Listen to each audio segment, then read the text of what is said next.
I'm Damta and an engineer by profession. I become a data analyst and information designer. I have more than 16 years of experience in data analysis in many international organizations, including the United Nations. This course is not a lengthy theoretical beginner course. This course is a real-world project which will help you bring all your Excel skill to build a real-world dynamic Excel analytics.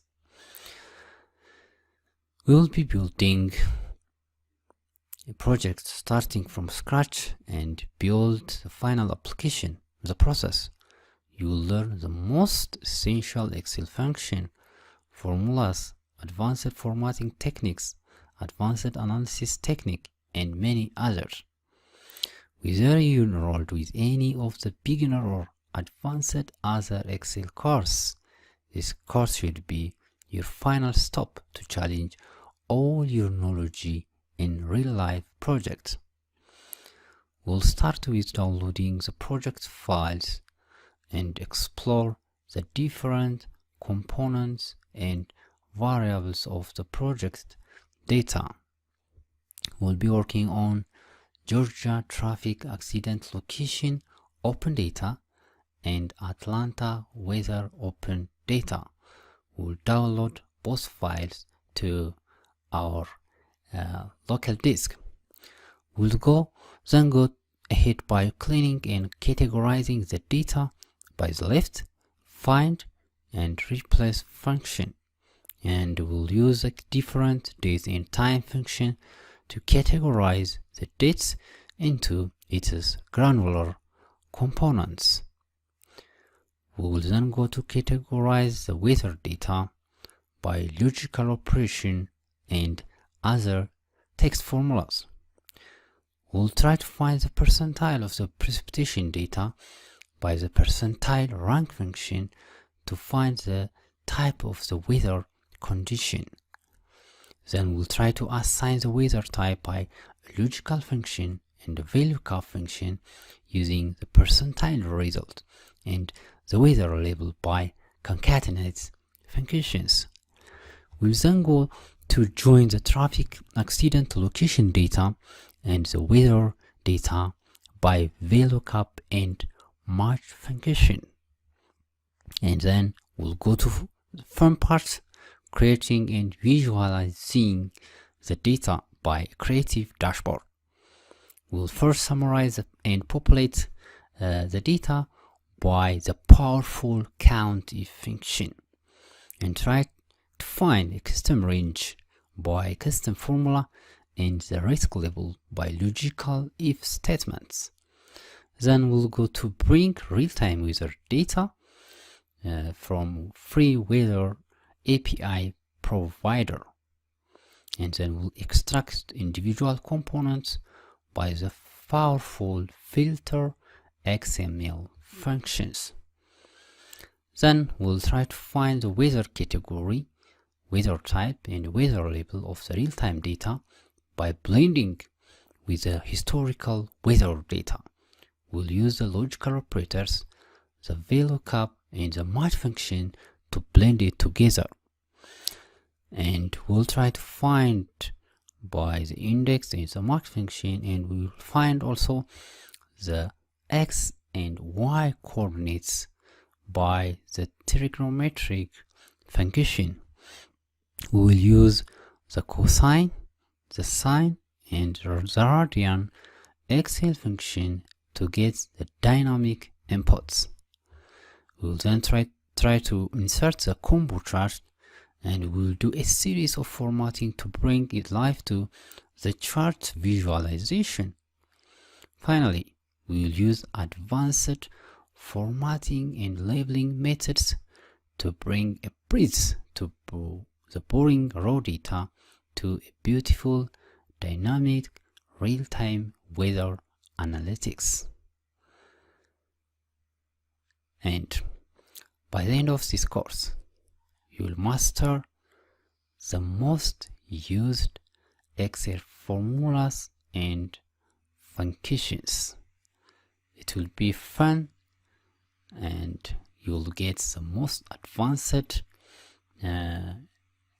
formatting and analytics techniques.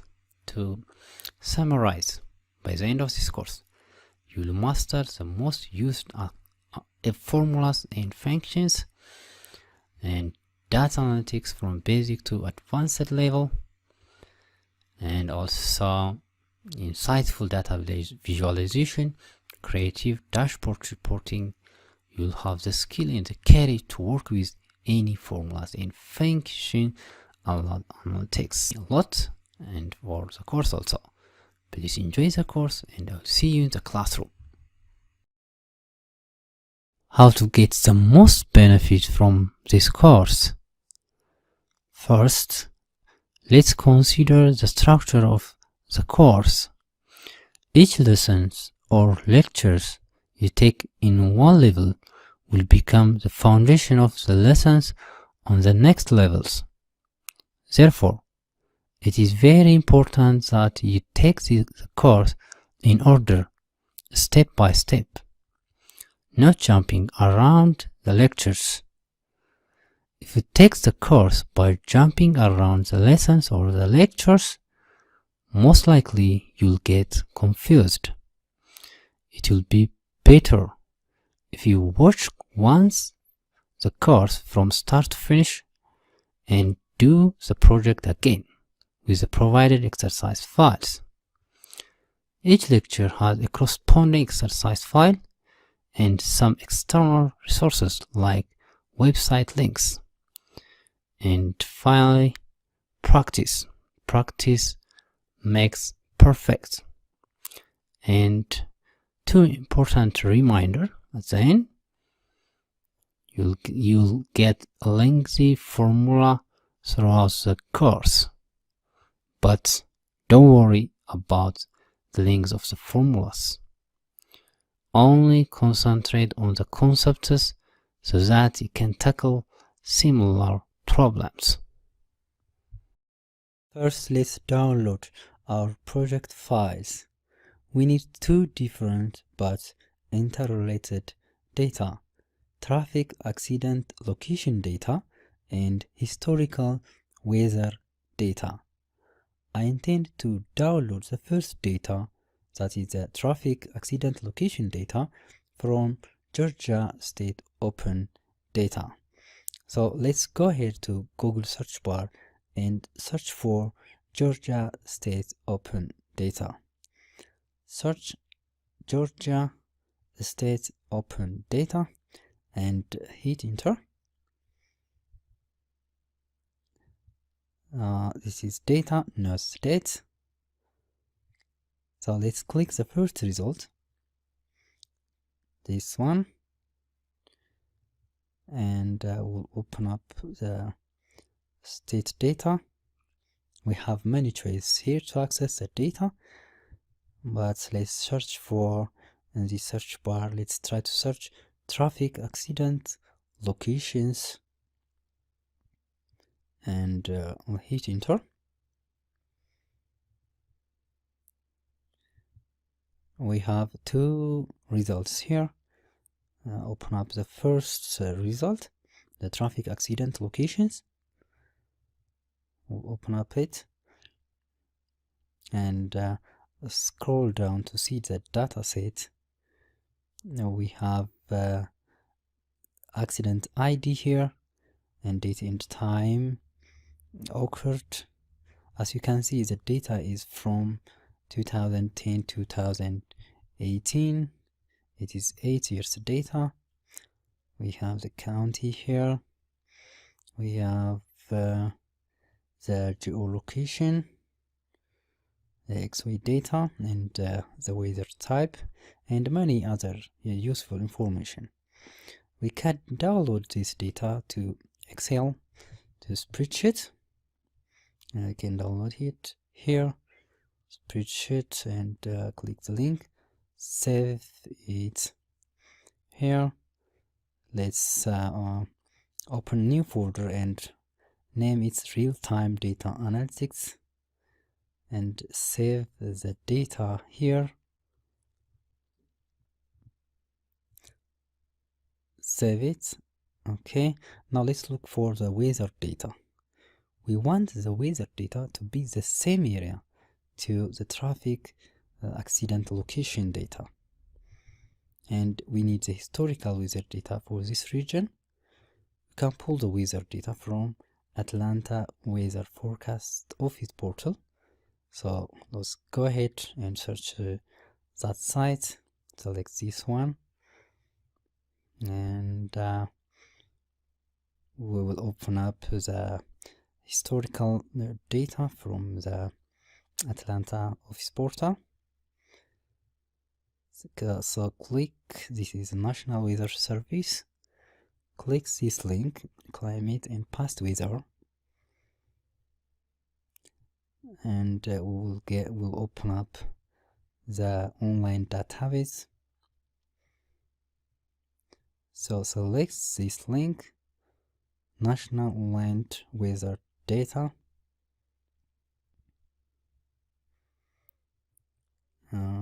We'll select the Atlanta, select Atlanta area,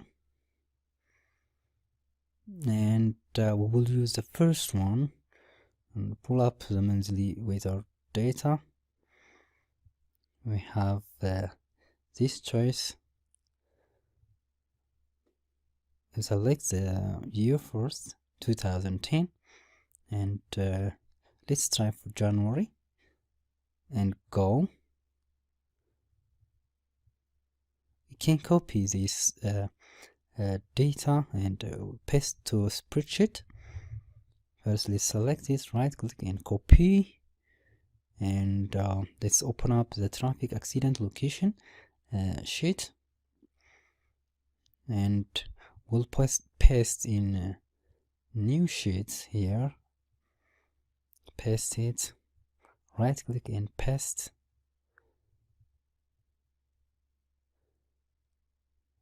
and I will add for the February data also.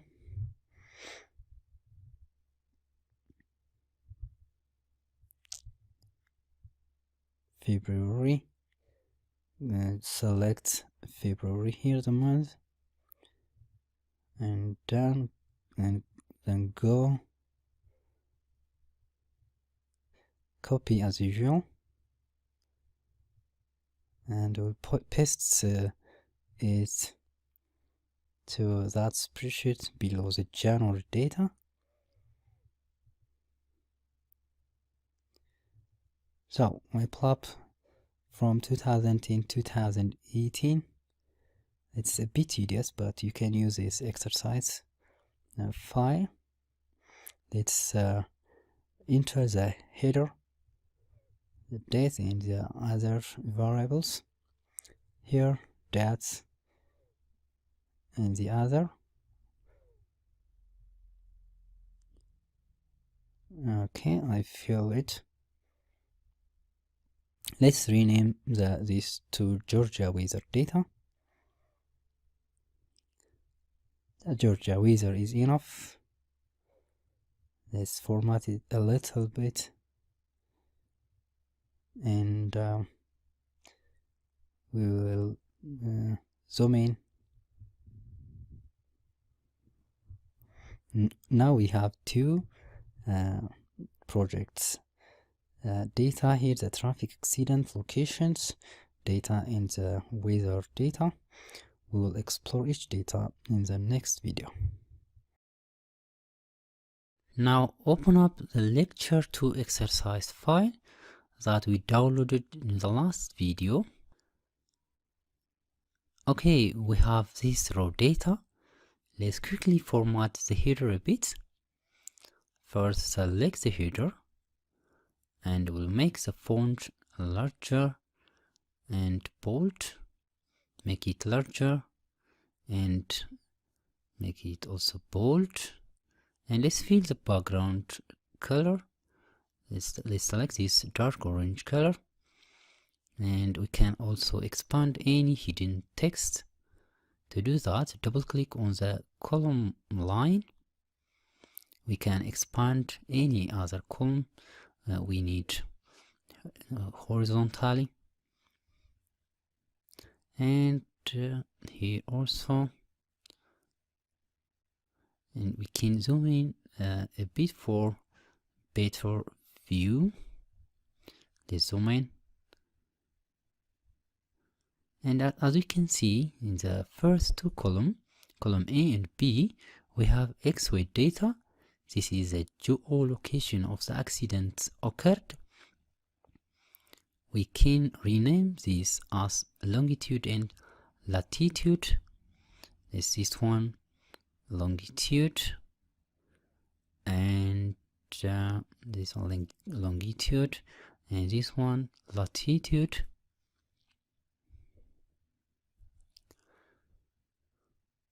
Let's expand it a bit.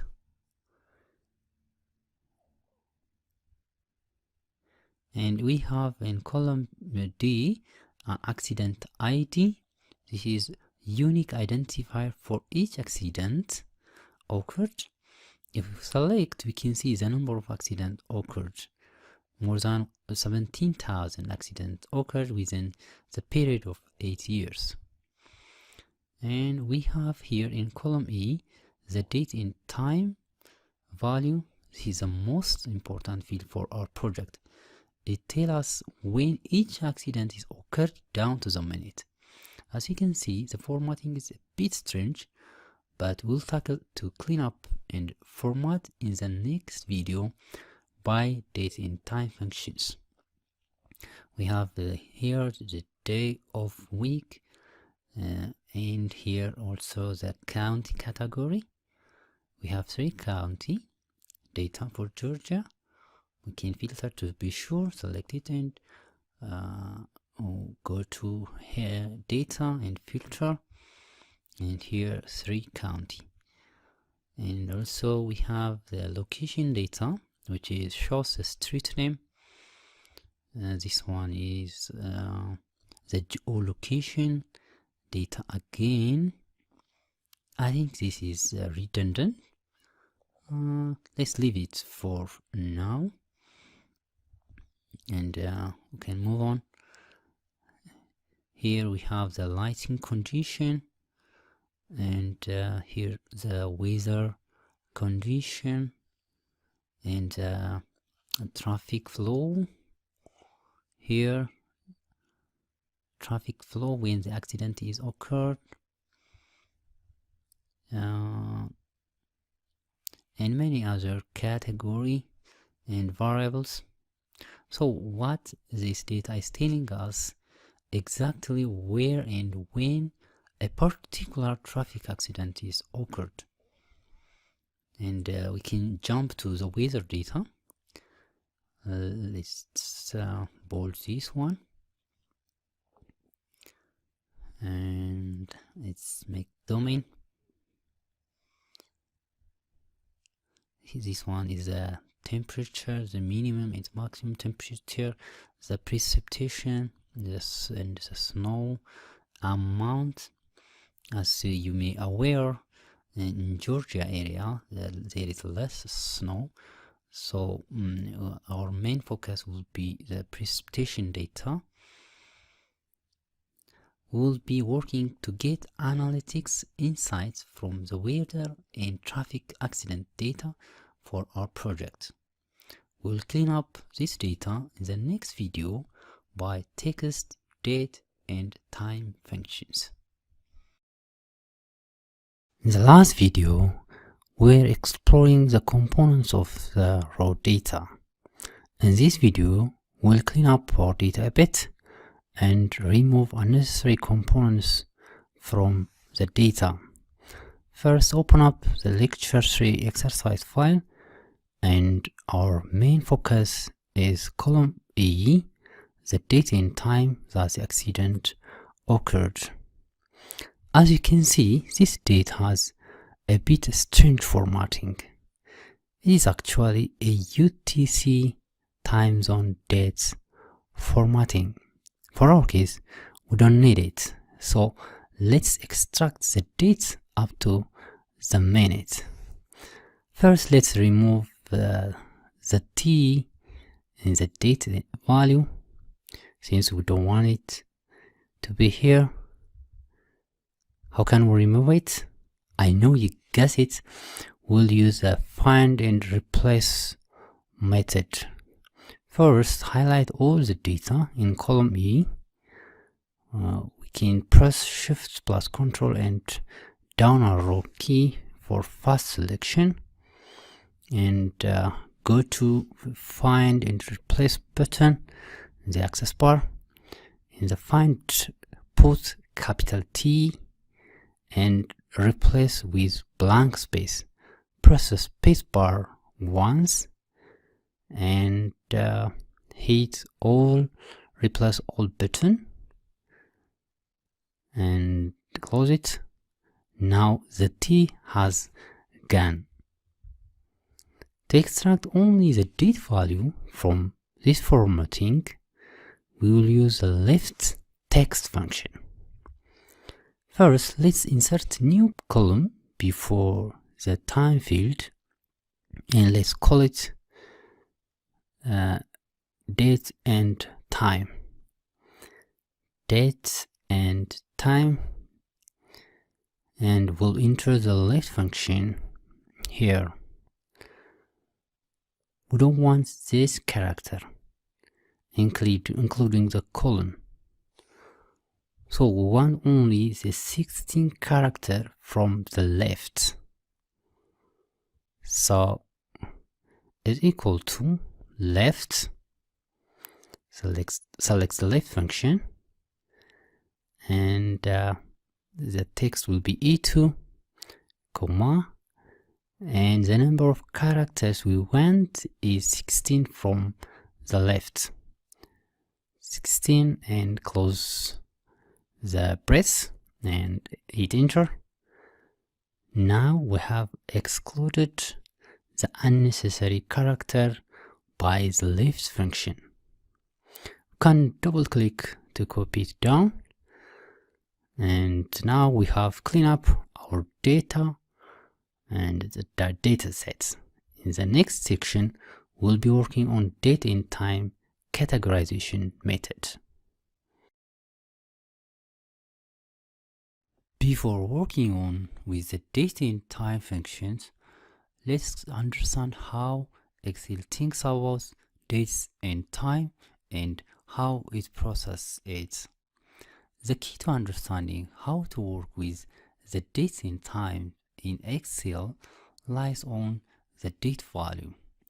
Date values are serial numbers that Excel assigns to dates that are entered or stored as text. You can Google it a second for more information. Go ahead to Google search bar and type date values in Excel. The first result says date values function in Excel converts a date in the text format to a serial number that Excel recognizes as a date. Whenever we enter a date into a cell, Excel will assign a date value to that cell. This will help us to make any time and date-based operations in Microsoft Excel. Date value 1 is assigned to January 1 in 1900. This means the beginning of time is started as this date as far as Excel is concerned. And from there, values reflects the number of incremental days in terms of whole numbers or fraction of day since this starting date, that is January 1, 1900. For example, January 30, 1900 has a date value of 30. If we want to find individual times within a day, we will see date values within decimal points. We can see the date value of the dates assigned to any cell from the format cells and clicking the general option. We can try this by entering current time in any given cell. So let's put the current time in new cell. We can go to new sheet and enter the now function there, is equal to now. Now select the now function, and now close brace without entering any criteria, and go to format and choose the general option. Right click and format cells and go to general option. So this is the date value for this current date. If you put the first date, we can get fraction of the date values also. The date values give us the tool that we need to use date and time function to make any categorization, calculation, and any other operations. In the next video, we'll be working on categorization of this date value to individual components.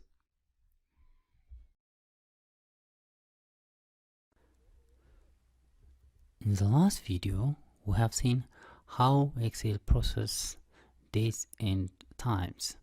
In this video, we'll be busy on working some basic categorization functions to better organize and filter our data.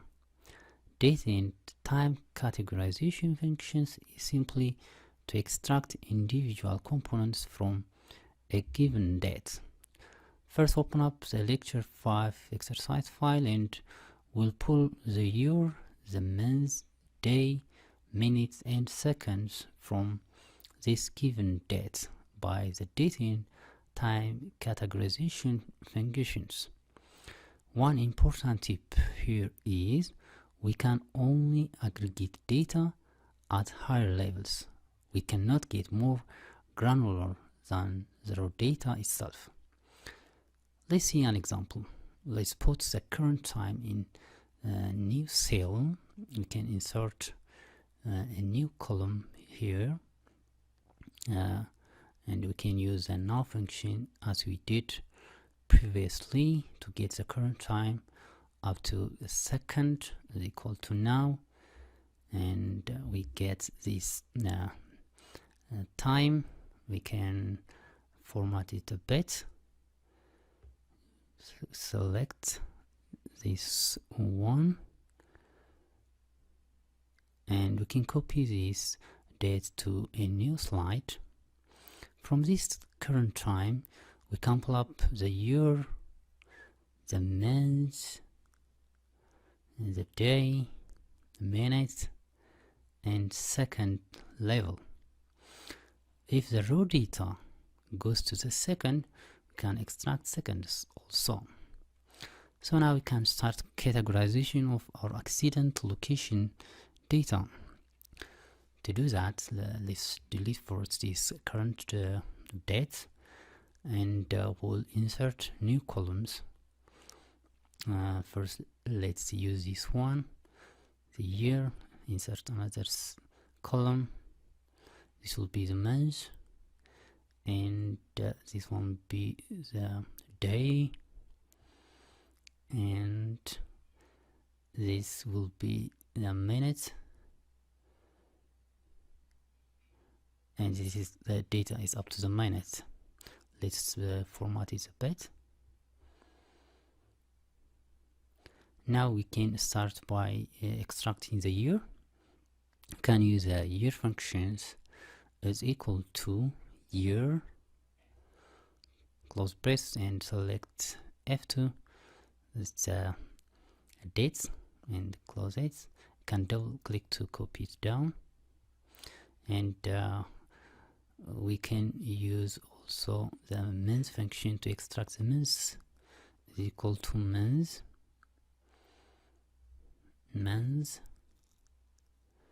and select F2, the date of the given day, and we can format it and double click to copy it down, and go here to extract the day also. By the day function, select the day and select F2 and format as previous, and you can double click it to down. You can find the minute. By the minute function, select minutes and F2, and we can format it. So we have categorized our data, date and time variables. In the same manner, let's categorize for the weather data also. It is becoming super easy to do that. Select the Georgia weather data tab. Let's first enter new columns to apply the date and time functions. Can insert 4 columns and start by entering the year, the month, day, and we don't have minutes from this data, so let's delete it. Let's start from extracting the year from this given date as we did previously. Select A2 and let's format it. Go to format cells and general, click OK, double click to copy it down. Let's go here to extract the months also. Months, select A2, close brace, and let's format as a year, double click, and finally let's extract the day by the day function, and let's just format it. And so we don't have second this raw data, so we can categorize to that level. So to recap, we use the date and time categorization functions to organize and filter our raw data by year, month, day, hour, and minutes. So in the next video, we'll be combining these date and time fields.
This lecture will concentrate manipulating this weather data, and will create new fields or dimensions to categorize our data for deeper analytics of the raw data.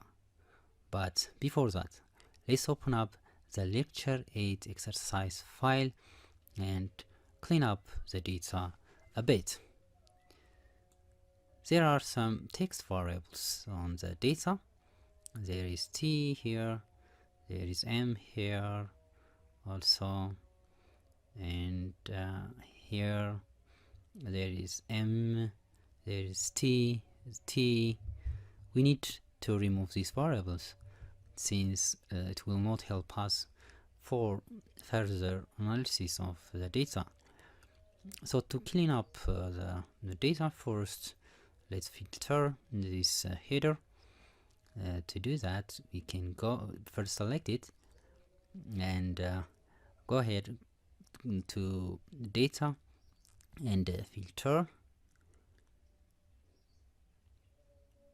Now in the precipitation column, we see the unnecessary text. Let's go down, and there is M and T here, so we should remove this one.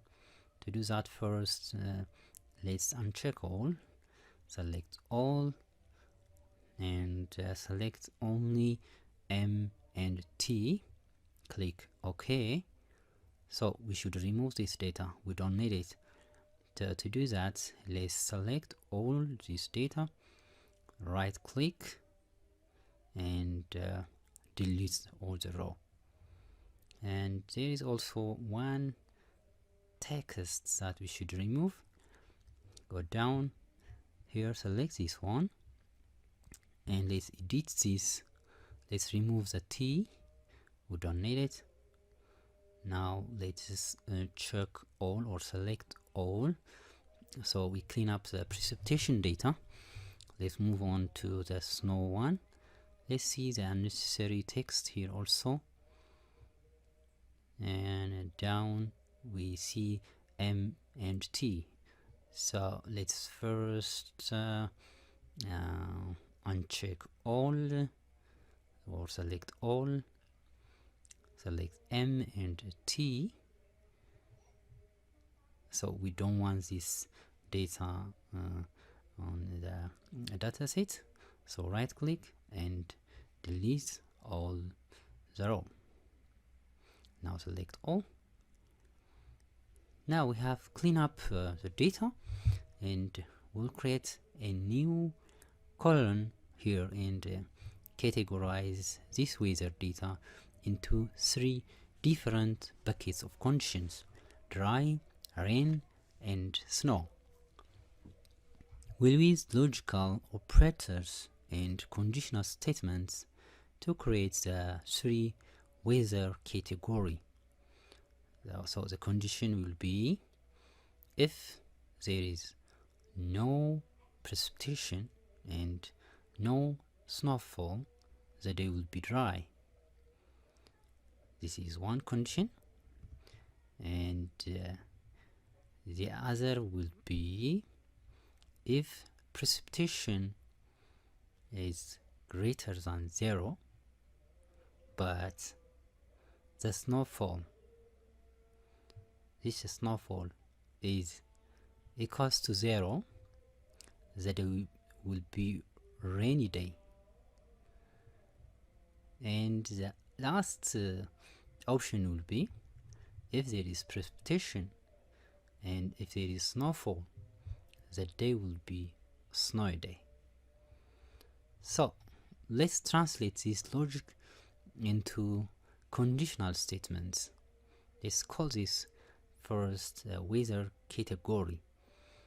Say call it W category, and we will enter the logical conditions or statements here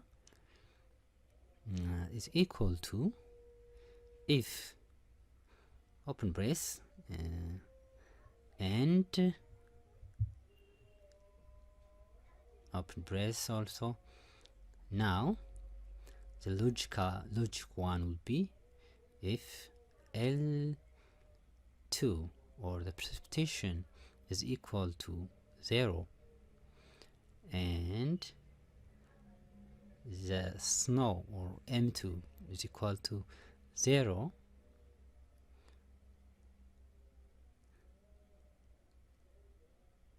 so the value if true will be, the day will be dry day. So open double quotes and dry, close double quotes. The other condition would be if open brace and the condition would be if L2 greater than 0, in this case L2 or the precipitation is greater than 0 and the snow greater than 0 and the snow or M2 is equal to 0, close brace and comma. So the value if true will be, the day will be rainy day, close the double quote. And the other last option will be if the snow as M2 is greater than 0 or there is snow fall. So greater than 0, the day will be a snow day. Snow. And value if false. If all the options are false, this will be others. You can call this others. So we open up 3 brace, close it. Oops, there is a problem. So we missed, this 0. M2 should be 0, snow should be 0. Enter, double click to copy it down. So we have got these 3 weather categories. It's seeds, dry, rain and snow categories for any weather condition or any particular day.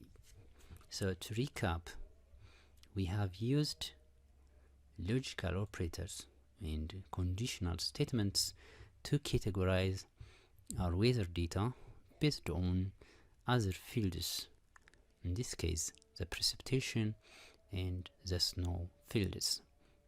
The next video will create categories based on these numerical values.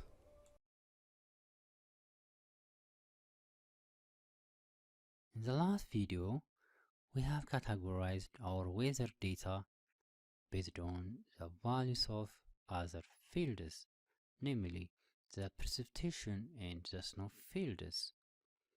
In this lecture, we'll go deeper to create categories based on numerical values. We will try to calculate the percentiles of our precipitation and the snow fields. Percentile calculation allows us to create logical groupings based on distribution of our data points, all these Georgia weather data. So let's open up the lecture 9 exercise file first. And as you remember, in the last lecture we have categorized the weather data into 3 buckets or categories: the dry, the rain and snow categories. But What if we want to know the amount of these categories? Like if you want to call like heavy rain, light rain, heavy snow, light snow, and so on. To categorize our data in this way, percentile calculation would be a great help. So to do that, let's copy the data fields into new tabs. Let's copy first the precipitation data and to new sheets, and we'll paste it as values only. Paste as values only. So we get this data. As you can see, there are many duplicates. We want to remove these duplicates since we don't want them for percentile calculation. So to do that, go to data and click remove duplicates button. So we get this dialog box. Just simply click OK. We have many duplicates and 182 unique values. We want to keep this and click OK. And let's sort it in ascending order. So click A to Z, and we can call this header percentile. Call it this percentile, and we'll call the next type. This one is type. We can format it a bit for just for good looking fonting. The background, we can make this blue. Now we can calculate the percentiles. To do that, we'll use a percentile rank functions. Let's enter it's a formula here. I'll start by writing is equal to percentile rank.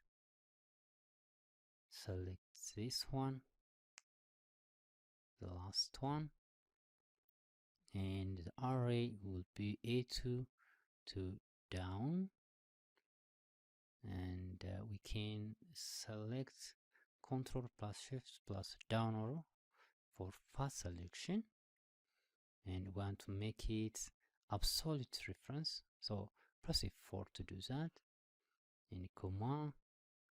The X value shows that we want to calculate the percentile. In this case is A2.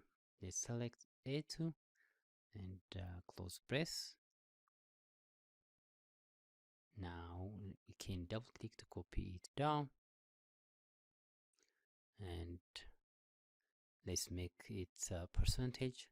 We can format it from the home tab and percentage, and let's make it one decimal place is enough. Now we have a percentage range from 0% to 100%, and as you can see, now let's calculate the type. We will use the simple logical formula here is equal to, if the logical test will be B2 less than 0.5, so the value if true is, let's call it, let's call this light, and comma here, and otherwise this false, heavy, double quote. Inside the double quotes let's write heavy and hit enter. Double click it to copy it down, and we get this result. As you can see,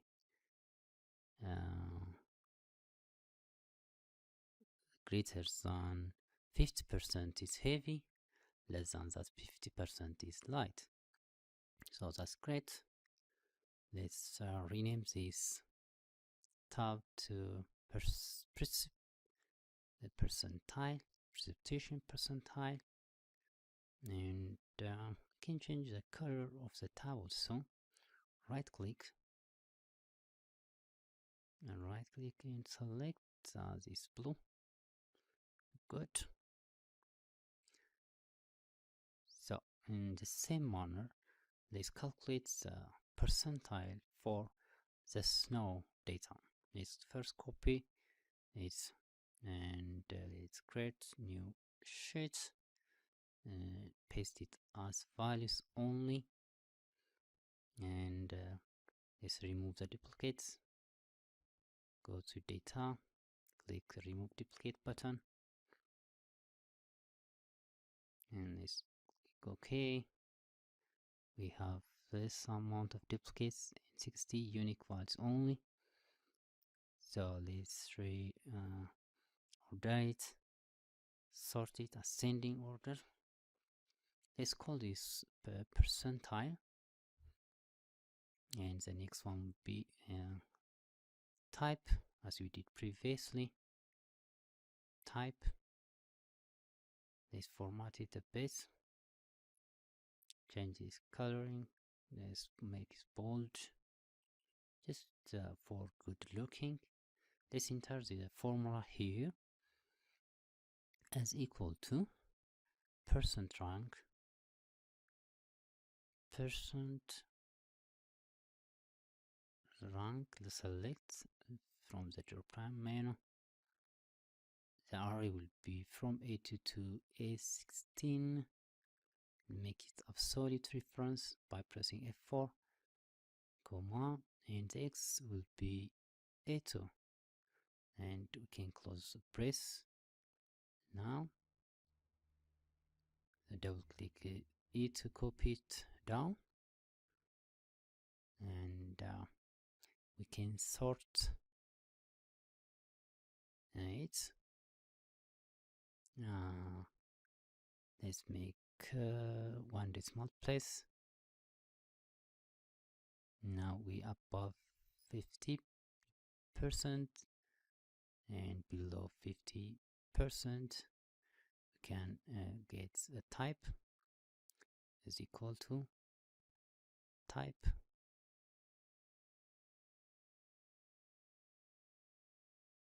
is equal to the logical functions here, b2 less than 0.5.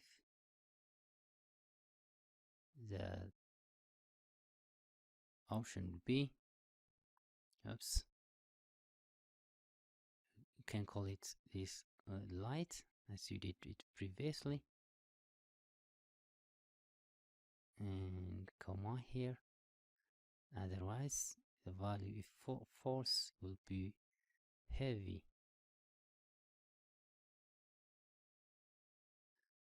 Double click it, copy it down,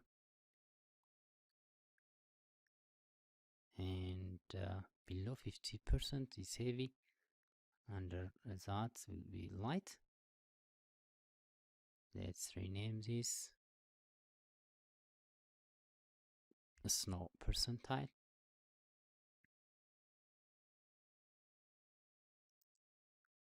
That's great. Let's change the color this to green. So to recap, we have created percentile ranks and percentile scales for both the rainfall and the snowfall, and we have used percentile scale to logically group values based on the distribution of our data. In the next video, we'll be busy joining data from multiple sources.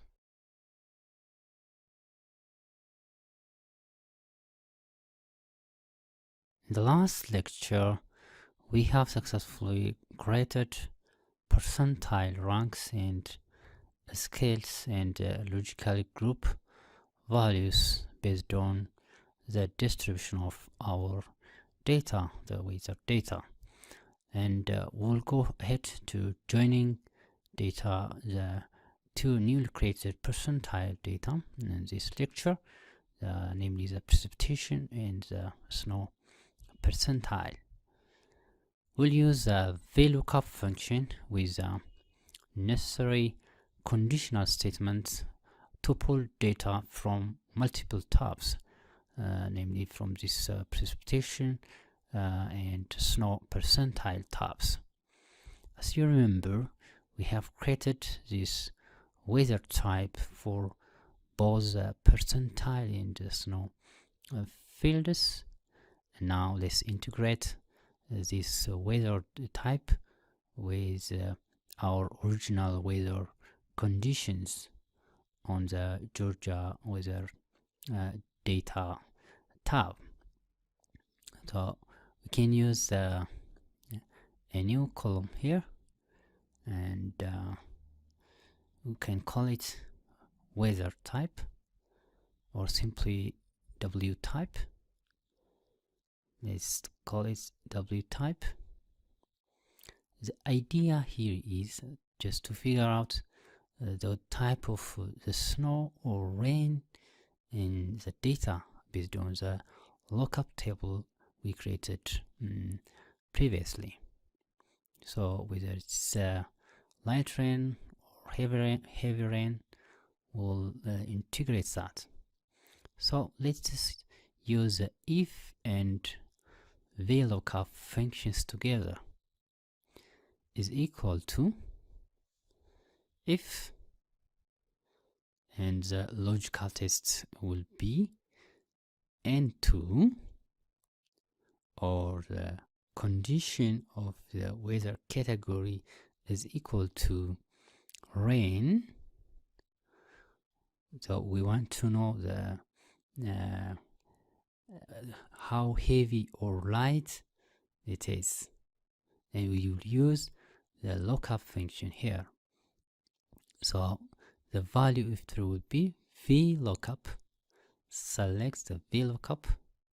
So the lookup value will be the precipitation value. In this case, let's select L2, comma. The table array will be the precipitation percentile tab. So select from A to C, and let's make it absolute. So press F4 to do that. Now the column index will be 3. So we'll enter 3 here, and we will select exact match, false, or we can make it 0. Now close the brace and comma. Now we'll enter the other option also. Go back to the weather data, and we will enter another if. N2, or the with category, is equal to snow. If it's a snow, comma, we will look up the snow fields here from the snow percentile. So we'll use the VLOOKUP function again. VLOOKUP. So lookup value would be M2, and comma, the lookup, the table array will be the snow percentile table. Select that and make it absolute value by pressing F4, and column number will be 3, and we will choose the exact match and close press. Now if both option is false, or the value if false, it will be, the condition will be dry. So double quote dry, and so we get this result. It is very lengthy, but don't worry about the length of the formula. Just concentrate on the concepts. So double click to copy it down. So we have created a new weather condition by the VLOOKUP function.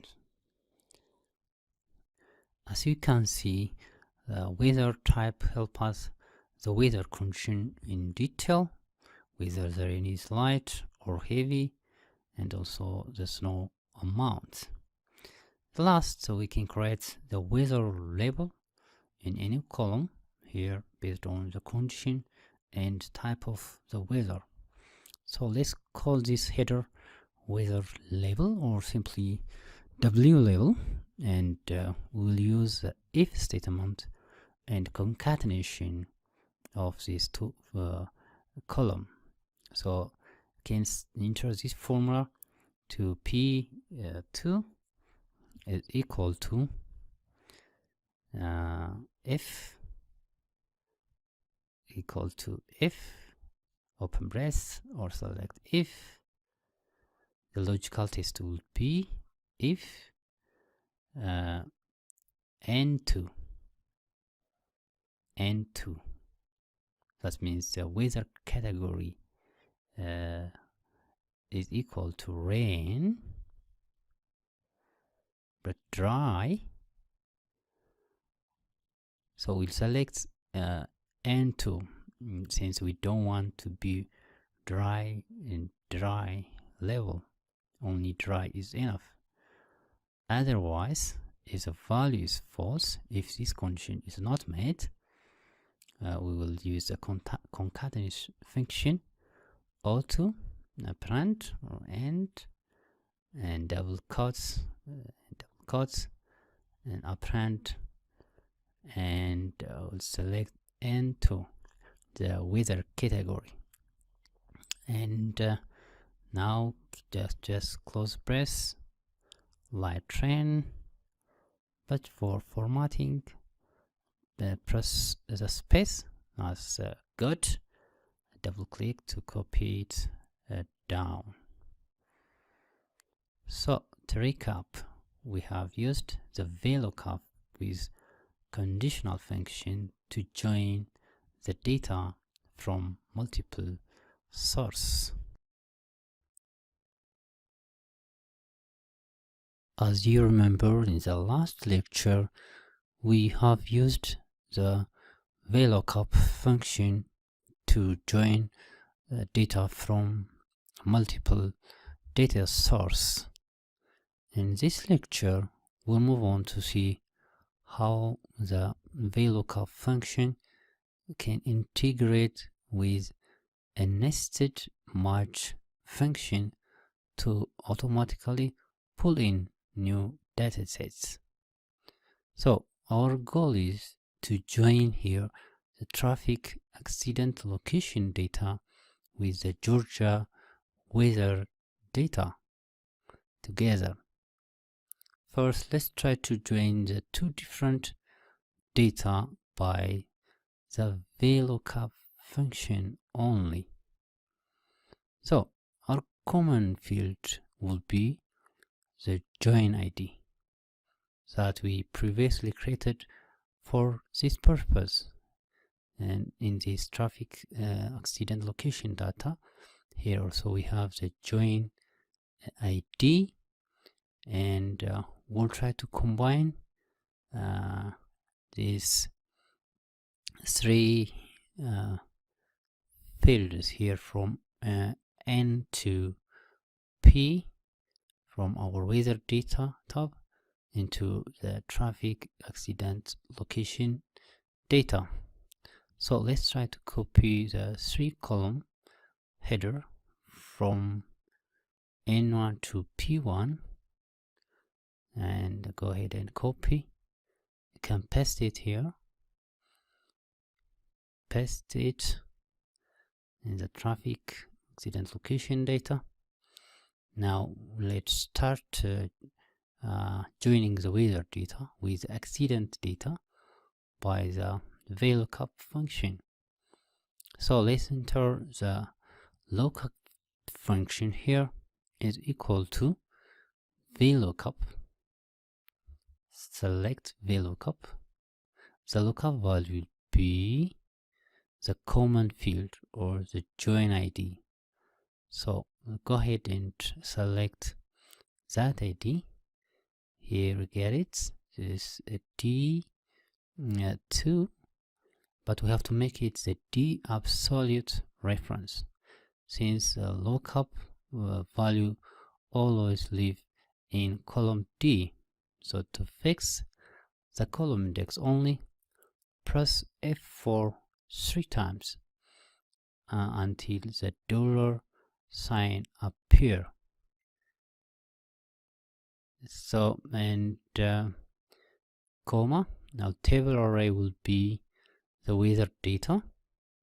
Go ahead in the wizard data tab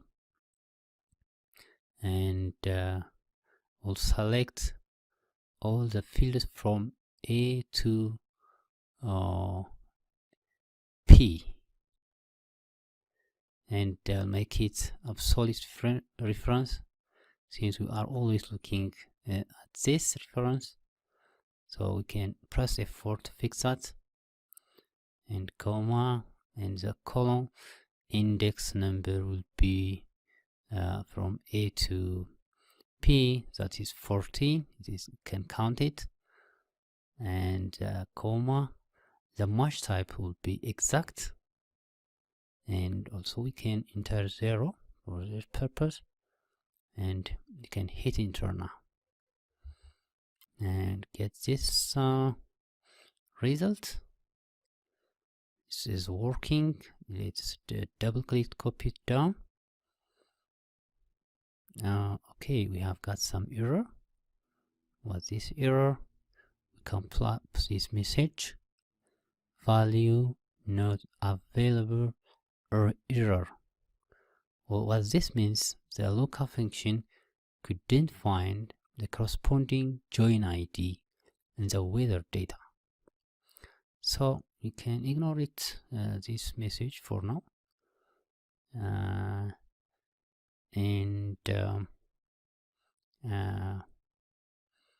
can drag it to include our two variables also, but we must change the column number to 15 and 16 for the weather level, and we can select the pose of the weather level and weather type together, and to double click it down to copy it, the other cells. As you can see, it's working, but we don't want this any variable from the data, so we want to remove it.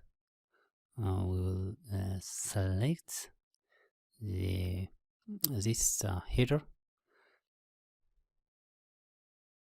select, go to data and select one of it, this NA, and we'll delete it since you don't want this to appear in our data. Select all, press Ctrl Shift and down arrow, delete all the row, and now select all. So we clean up our data. So now we have done the joining by using only the VLOOKUP function. So we could do this in much clever way by integrating the match function. So here, instead of the column number 40, instead of writing hard coding this column number, we can match the column number on the weather data. So let's enter the match function here. Select match, and lookup value would be this weather category or W category. You can make fixed the one at this time.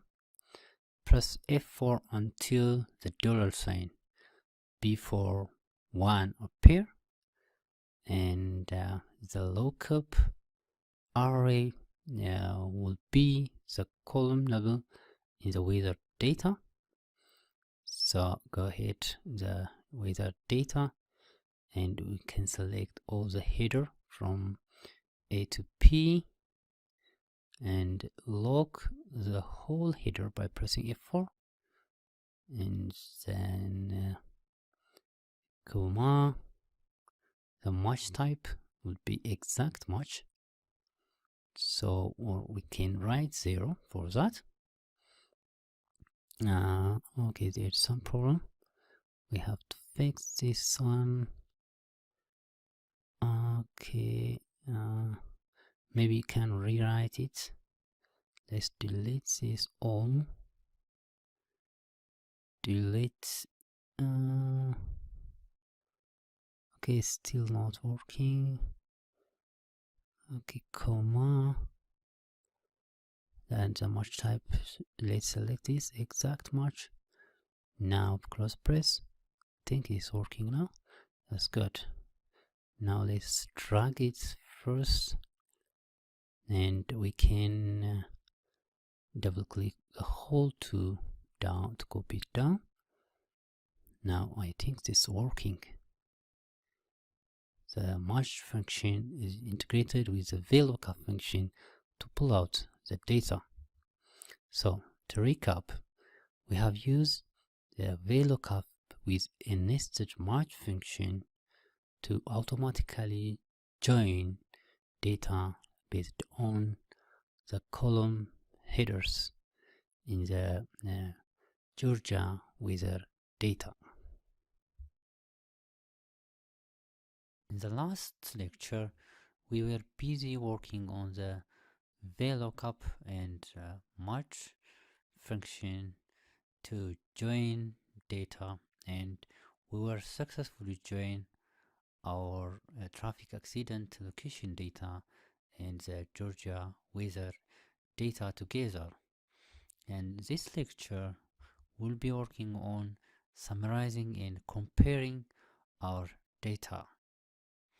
For this purpose, the COUNTIF and the SUMIF function will be a great help. We'll use the COUNTIF function for this lecture. First, let's try to analyze how accident rates change under the different weather conditions. So to do that, we can create a new sheet, and let's call it chart visualization. Chart visualization, and we can change the color, maybe yellow, bright yellow color, and we can drag it to here, and now we can enter the different weather conditions. I'll start by dry and light rain, followed by heavy rain here, and the next will be light snow and heavy snow. Lastly, heavy snow. So we'll compare how accidents are occurred, or changes in how the accident rate under each of these type of weather conditions, how the weather conditions is affected the accidents. We will analyze that.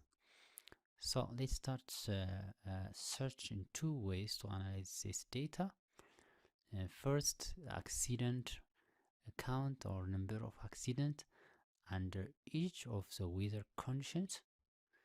So we can call this one number of accidents, let me call it number of accidents here.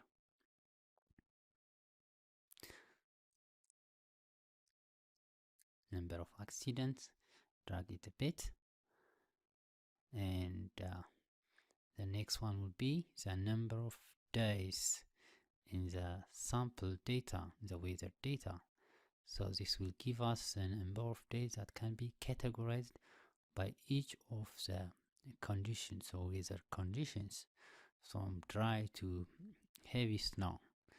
And the third variable that we want to analyze is accident rate. Accident rate, that's accident occurred each day. So we can use a countif function to analyze this data. I'll start by number of accidents here is equal to countif, select countif function. So our range will be the data on the accident location. Here we are interested in the weather level data. So select that column and can make it absolute by pressing F4. And the criteria that this column needs to meet to count is the row found in chart visualization table. That's B1. Let's start by dry condition. So enter B1 or select B1 and close brace. So you get this number of accident in dry conditions. Now we have got this, and can drag to include the other weather conditions also. Can drag it. So the number of accidents occurred in the different weather conditions. And the next will be number of days. As you can see, first in Atlanta, Georgia, the weather condition is almost dry, and mostly the accidents occurred in dry season. So let's start in similar fashion to count the number of days under the different conditions, weather conditions. So to do that, we will use the countif function again. Is equal to countif. The range will be the weather data. The weather data, here select the weather level, and P, the column P, select column P, and lock it by pressing F4. And the criteria that needs to meet is a chart visualization tab, B1, and you can close the brace now and hit enter. We got this amount of number of days in dry season. So we can drag to include the other weather conditions also. Drag it. So we get this number of days for the different weather conditions under consideration. The next will be the accident rate. This helps us to calculate accidents per day. We can simply divide number of accidents by the number of days, and can drag it to the right to include the other. Let's format it to decimal place is enough. So this helps us to compare how the accident rate change under each of the weather conditions. Notice how the accidents per day increase from dry to heavy rain, but drop down under the snow weather conditions. Why is that? It is not expected. It is expected to increase under the snowy condition. This is probably because our snow sample data is very low. This is Atlanta area. There is no much snow. That may be the reason. So this is not big enough to show the real situation. So we better ignore the snow weather condition for this analysis. Let's ignore it, and we have shared it for that. So to recap, we have used the powerful county function to summarize and compare our data based on the specific criteria, for our case the weather conditions level. In the next lecture, we'll create a range for the accident rates. In the last section, we covered the core data and analytics examples, including categorizing data by logical operators and mathematical operation like calculating percentiles and joining data by the VLOOKUP and match reference functions from multiple data sources. We also analyzed trends of data by the powerful COUNTIF functions. In this section, we'll dive into discover how Excel's web service functions like API works. We'll see how to integrate them to another source data, how to pull real-time data, and we'll generate dynamic chart sources and build a combo chart to analyze and visualize our real-time data. First, let's start by generating dynamic chart source data by Excel's web service applications. You can find here in more function and web services. This service was introduced in 2013 version of Excel. It is a powerful function that allows to pull real-time XML data directly into a worksheet through an API. Let's start by creating a free API key from Weather Service Company. So go ahead and search Google for free weather API keys. Free weather API key, we can select this default and try to find a company which provide free weather API key as an option. I'll demonstrate by the Epic Weather Service, this company. I found it simple and intuitive, so I will go ahead and sign up for a free API. It's then require you to verify your email after sign up, and after that, after you verify the email that the company sent it to you, and you'll get an API key and its documentation. Here is the API key. There is a key number. This is a long number. This is plan type, and down is current weather feed. Here also the forecast weather feed. So let's copy first the API key. Copy this key, and we'll paste to our working worksheet in Excel. go ahead and copy paste it. Maybe paste it here, this cell, paste. Let's call this API key, API key. This is our key, and let's copy also the weather, the current weather feed.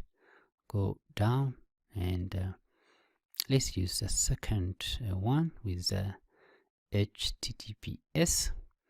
Copy it, and we'll paste to an Excel just below the API key here. Paste it, and let's call it this weather service. Weather service. And let's put the current weather feed by the weather service functions. So I'll go ahead and put in a formula is equal to web service. Select this, and let's make this in under double quote here also. Now you can close the parentheses. So this is the current weather feed for the default place. It is the city is Paris. We'll change that in next video. So that's great. In the next video, we'll filter individual weather components and integrate the API with our data.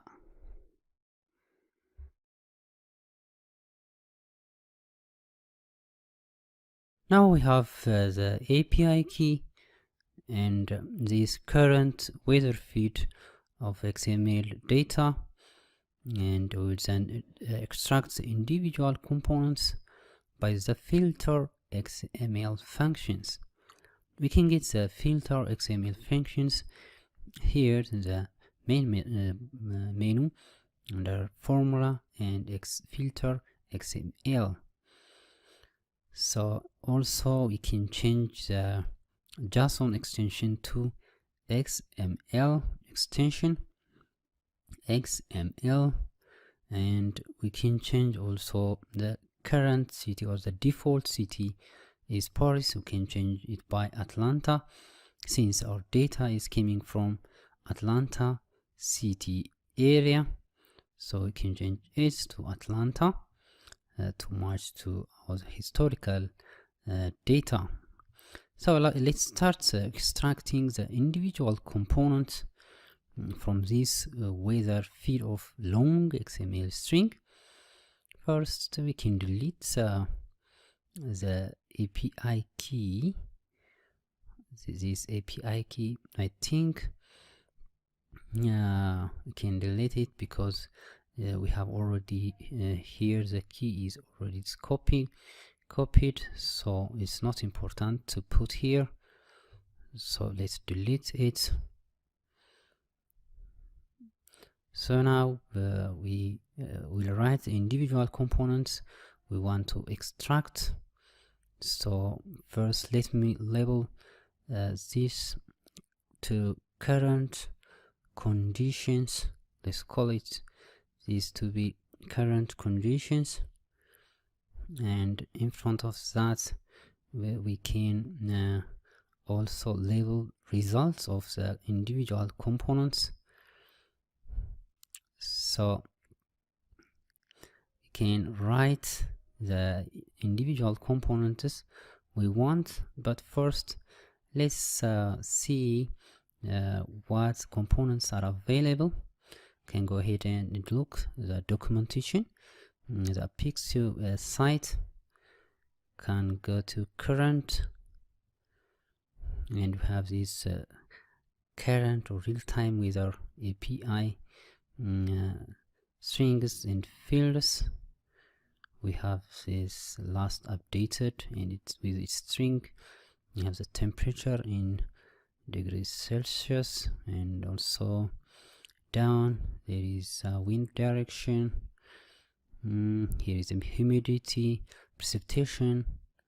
We have this all the components or conditions, so we can enter these conditions here. We can start by writing temperature here. It will be in degrees centigrade. Temperature,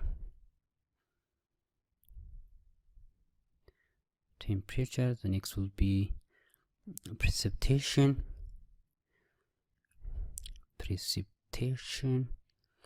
and the next will be wind direction. Actually, it's not important for our analysis, but let's try to put it. Another will be humidity. It's not also important for the analytics part, but it's helpful how to show how to extract the individual components. The next is latitude. Latitude, how to spell it, maybe E.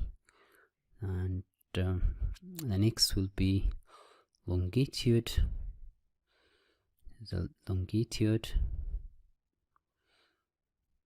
and the other maybe last updated. This is very important, just to show. Let's make it down, since we will enter another formula layer. Make it this.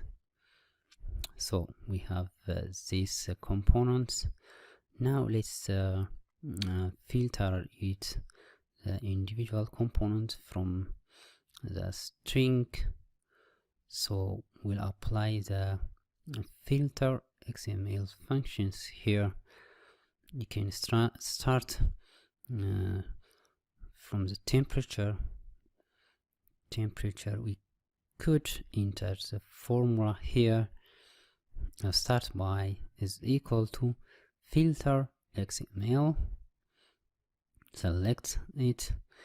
The first is XML data. So the web server, the weather feed is our XML data. So lock it by pressing F4 to make it absolute reference, comma, and the next is XPath. So the XPath will be done by double quotes and double forward slash, and we will enter the strings. We can get the strings of the temperature from the documentation. Here we have temp underscore C for degree centigrade, and we can copy and paste it, and close the double quote, close the parenthesis, and hit enter. So we have 5. That means the current condition in Atlanta, the temperature is 5 degrees centigrade. Let's move on to precipitation, and comma, double quote, double slash, forward slash, and also precipitation will be here in millimeter. Copy, and we will paste it here as usual. Paste and close a double quote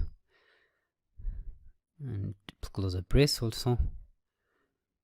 Close a brace. Set and hit enter now. Is 0. So precipitation is 0. So current condition.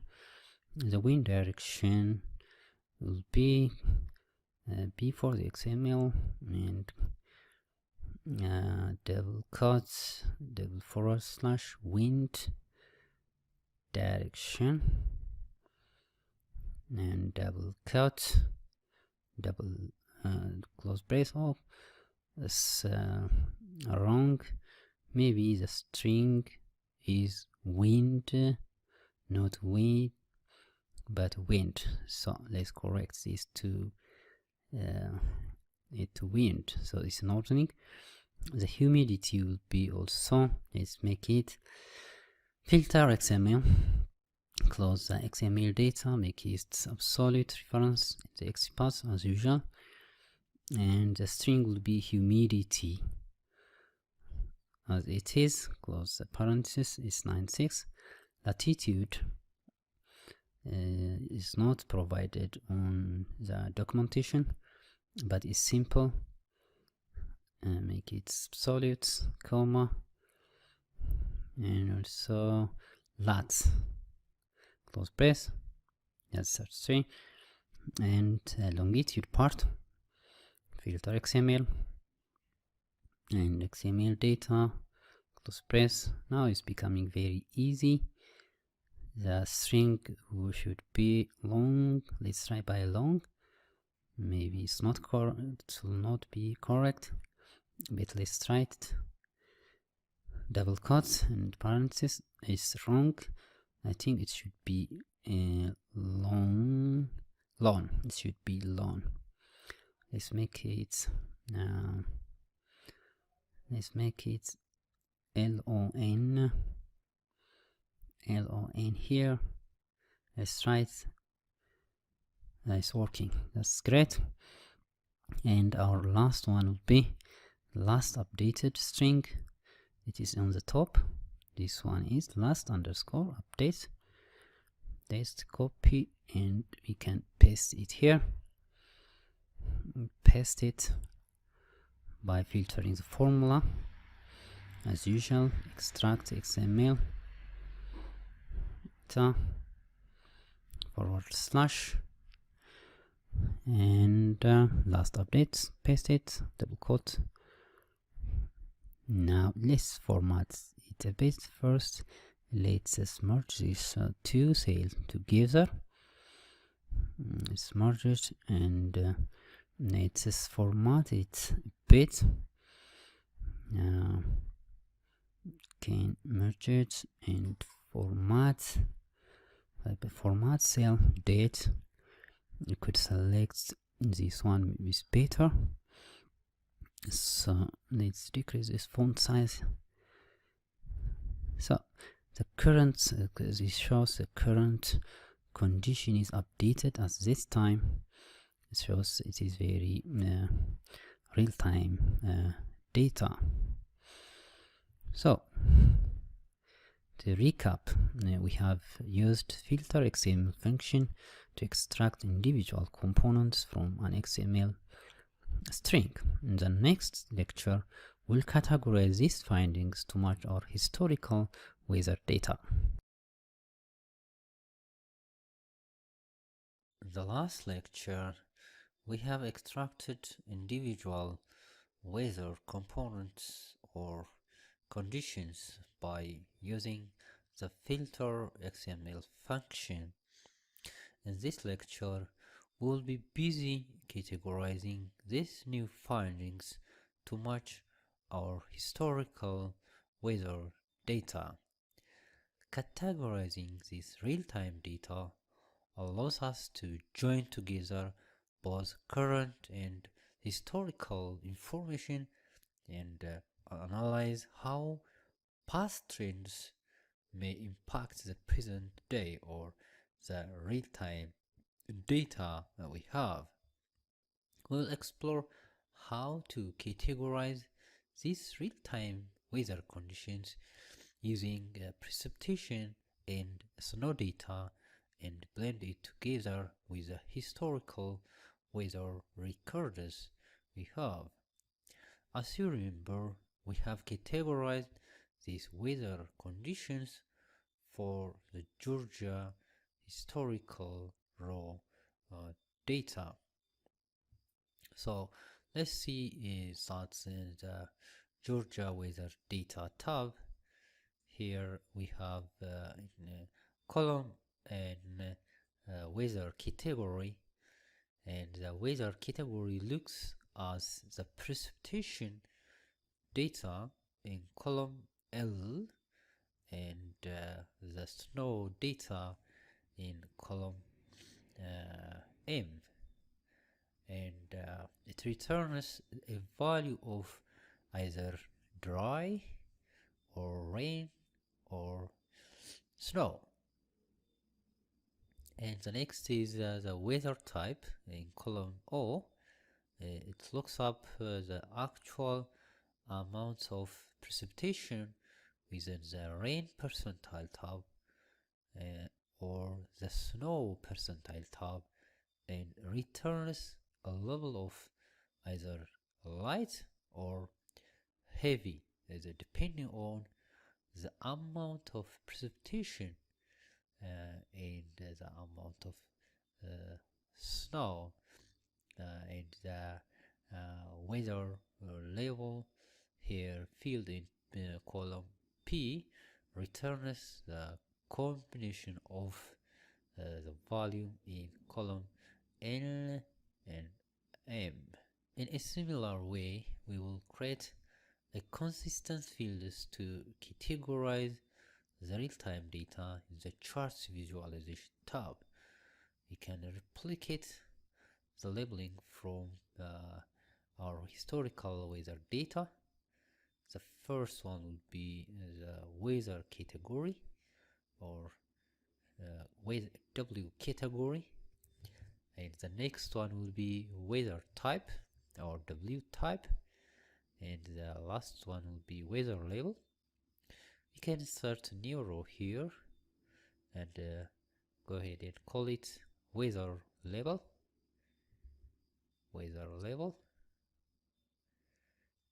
And so now we can populate these fields using the real-time information we just created the last time. So let's start with the logical conditions, or statements here. We will use temperature and precipitation, and is equal to if precipitation is equal to 0. So that means there is nothing falling from the sky. I will call the condition to be dry, and the other condition will be if and precipitation is greater than 0 and the temperature is greater than 0 or equal to 0, the condition will be rain. So we'll call it rain, and the other condition will be if and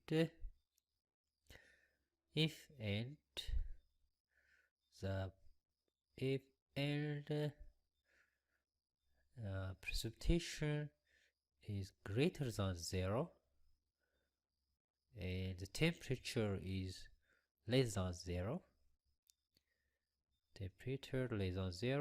close brace, comma, and the condition will be snow.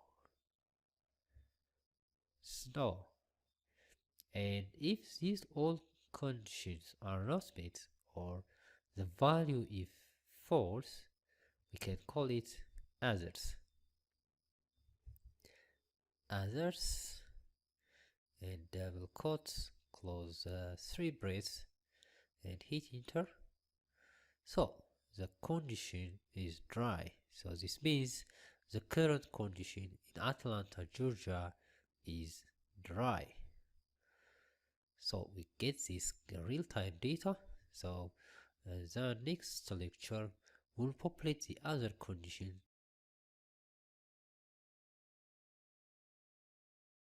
This is a continuation from the last lecture.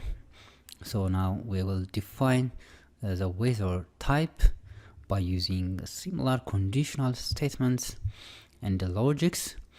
In this case, we will define the weather type.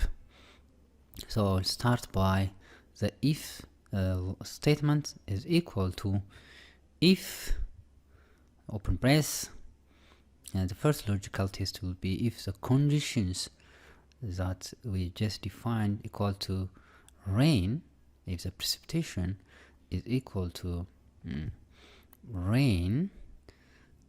So we will look up the precipitation amount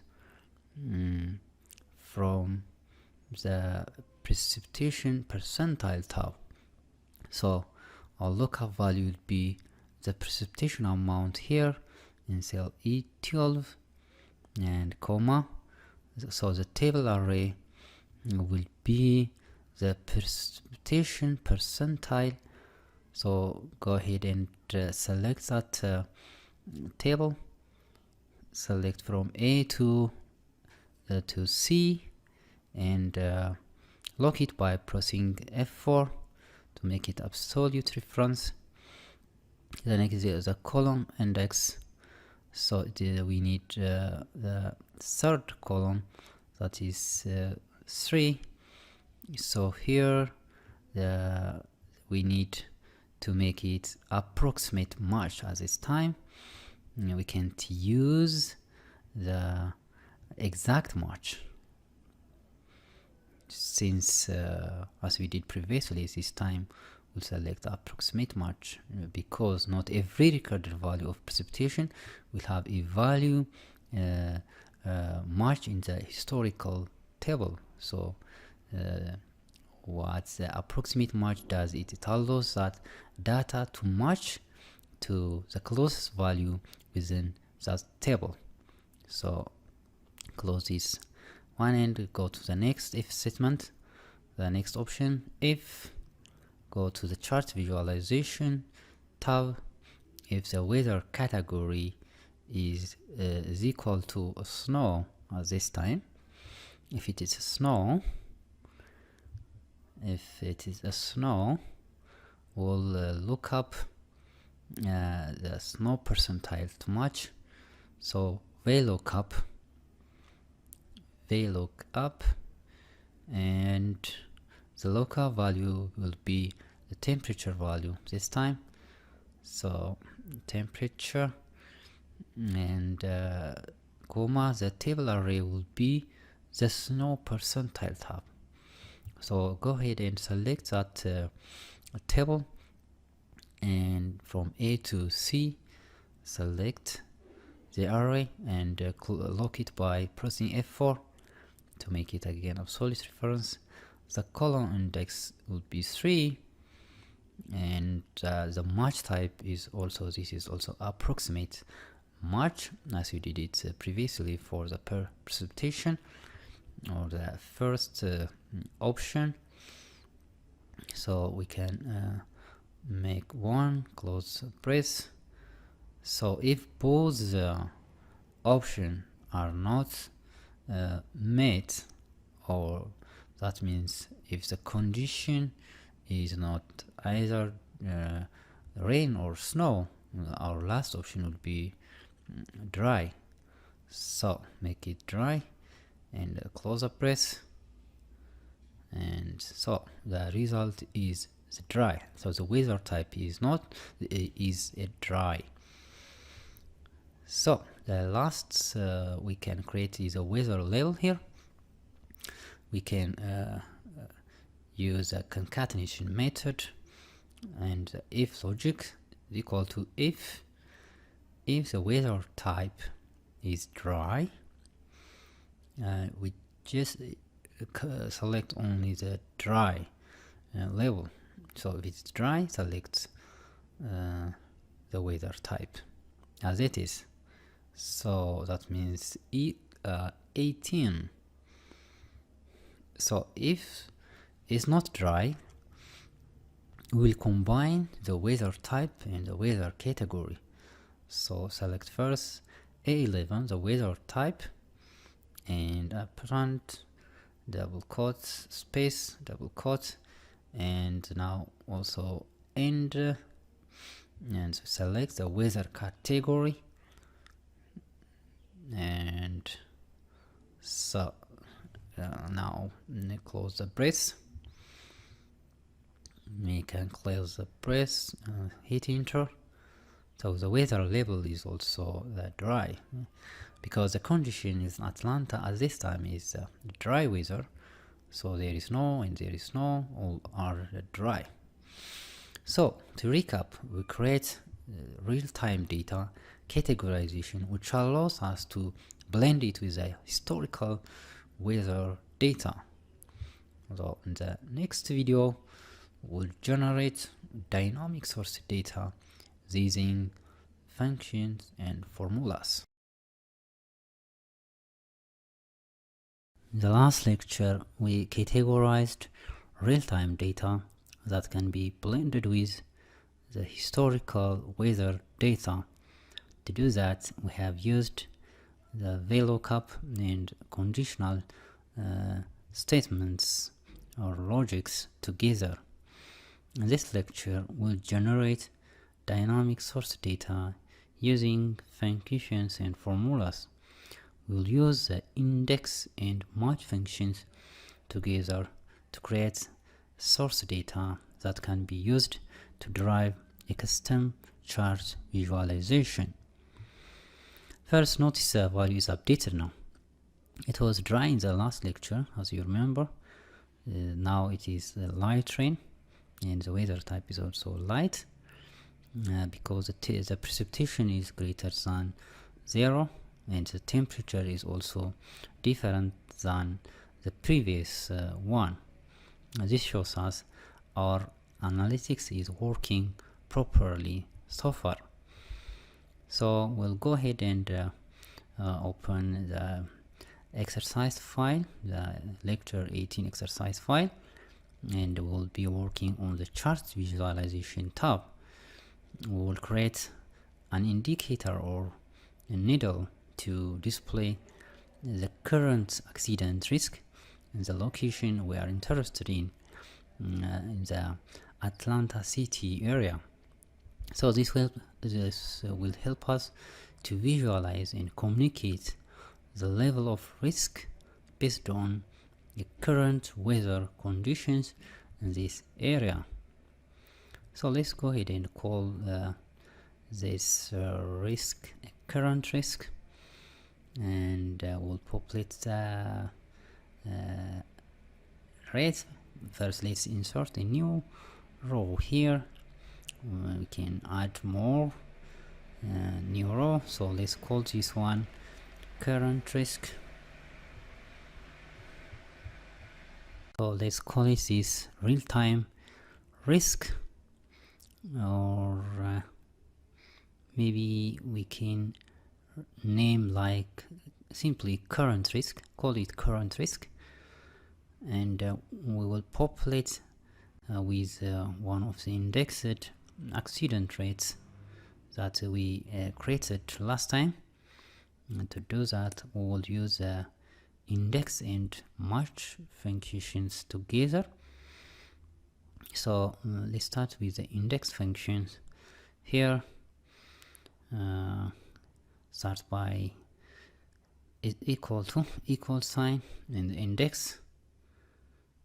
Select the index function and select the indexed rate for the array from B to D, B5 to D5, and the column number will be 1 since this is a one-dimensional single row array, and the column number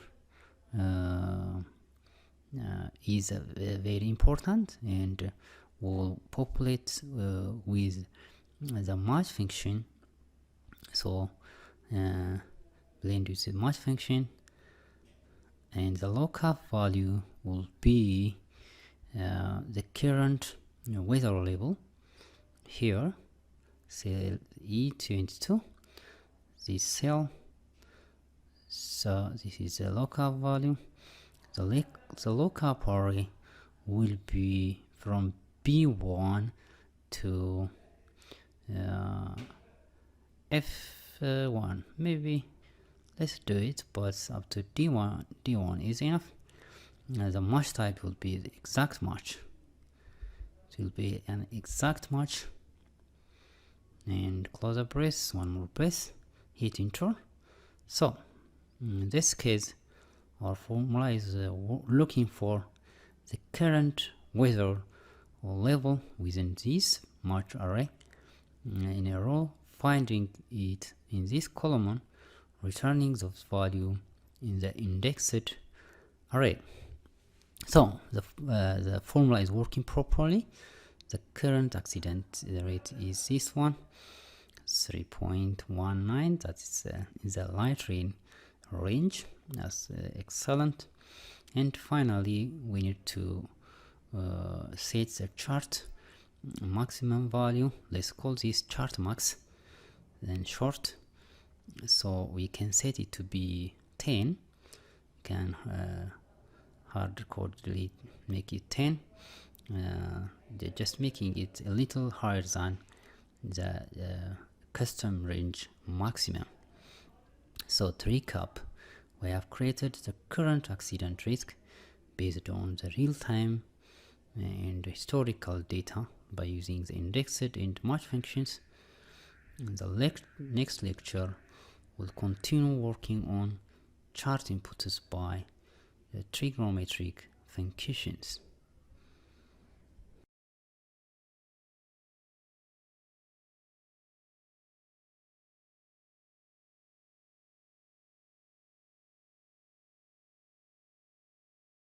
In the last lecture, we have created the current accident risk based on the real-time data, this real-time data and the historical weather data that we created in the previous lectures. In this lecture, we'll continue working on chart inputs by trigonometric function. Excel has a trigonometric function, so we use that. So the grid chart we are going to create is a semicircle which has a total of 180 degrees. So we can translate the current value in cell B9 as a percentage of the chart max in cell C9, and we can then translate into that the equivalent number of degrees.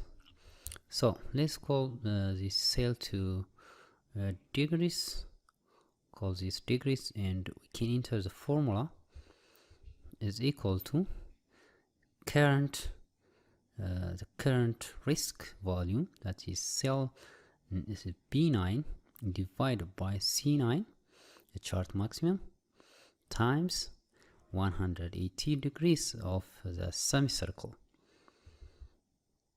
So the current value will be translated into 57.49 degrees. We have get the degrees. So now let's try to find the actual coordinates, the x and the y value that makes this degree, that is 57.49 degree.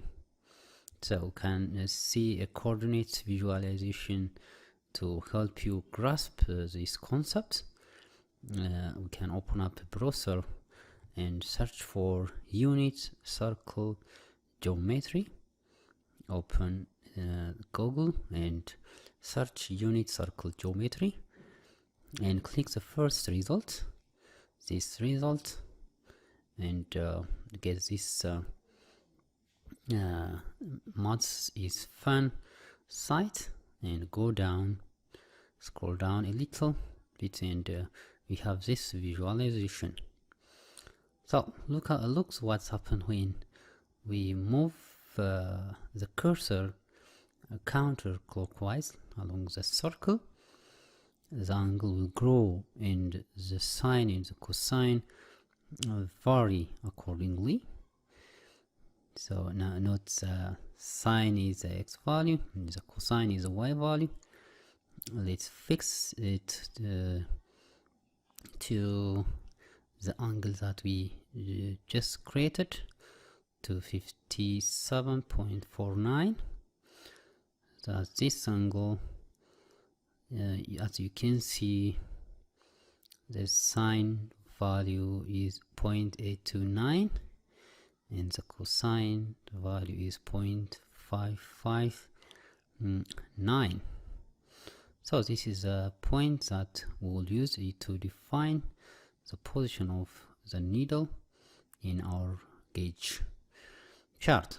So let's go back to Excel and we'll add the two new fields, the Y values in this cell.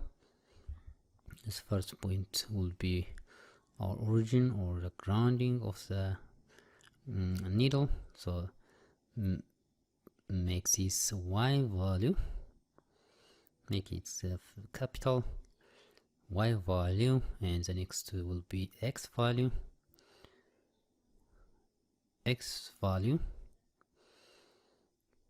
So the first point will be 0 for Y value and 0 for X value. This will be the origin of the grounding of the needle. So the origin is the fixed value and will never change it. So you can see the semicircle visualization again for the origin. We can now calculate the other end of the needle, which can vary from time to time. Let's calculate the Y value first. We can use the sine function is equal to sine. We'll select the degrees, this cell, the cell D9, but we can't use degrees as it is. We should convert it to radians, so we will use radian function and select degrees, close brace, and again another brace. So now we get the Y value of the needle position. So in the same manner, let's find the X value. We can use a cosine function this time as equal to cos and open brace cos, or select it, use the radians, and close, double close again. So now for our case we want the angle to grow to clockwise, so to make it we can input here negative value. You can add a negative here. It is simple, it will essentially mirror that cosine value. So to recap, we have created a dynamic chart source data that creates coordinates of a needle point that are a function of our current risk, which is based on real-time current conditions. As you can see, this is the coordinates of the needle, the Y value and the X value. So we just developed it by a trigonometric function. The next lecture we're gonna start building the combo chart.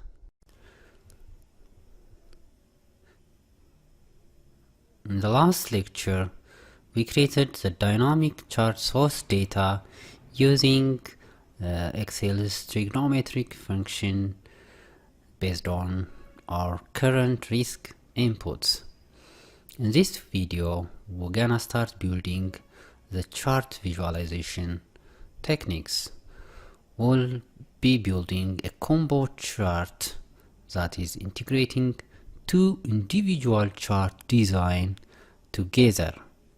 We'll try to combine a donut chart with a scatter plot to create a simple and beautiful gauge and needle visualization. We'll be working on the dynamic source data that we created in the last video. First we'll create the donut chart, and the donut chart will simply serve as a background and give context to the position of the needle.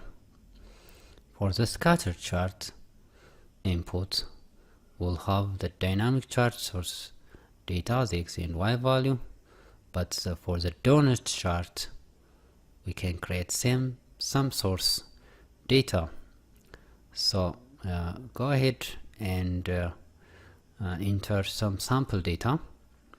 You can divide the circle to 6 places. You can put 50% for the half circle. Just call this first the donut slice, and we can enter 10% for the 5 slides. Drag it down. We have this 10%, and the last will be 50% for the half circle.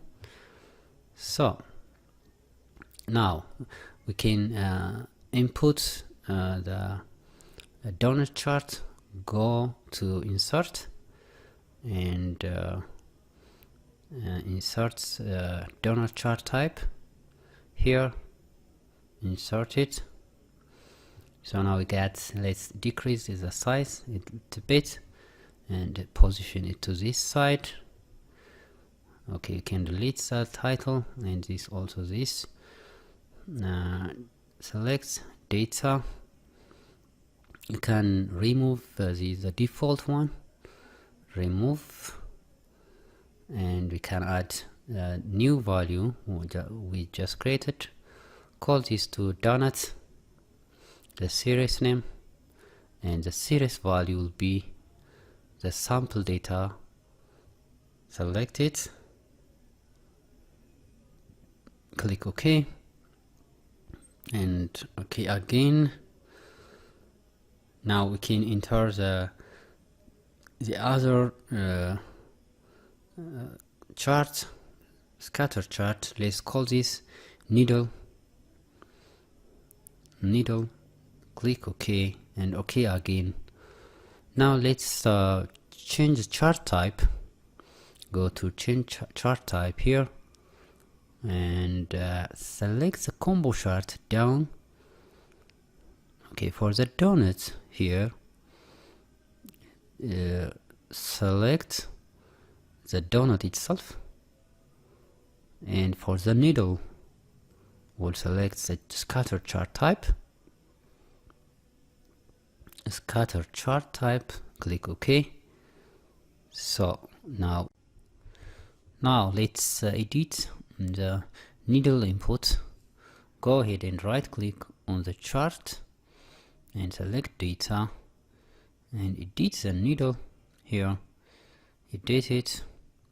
So we get the edit series. We'll enter the x and y value. For the x value, we'll enter the x coordinates, this coordinate, and for the y value, we will enter the y coordinates.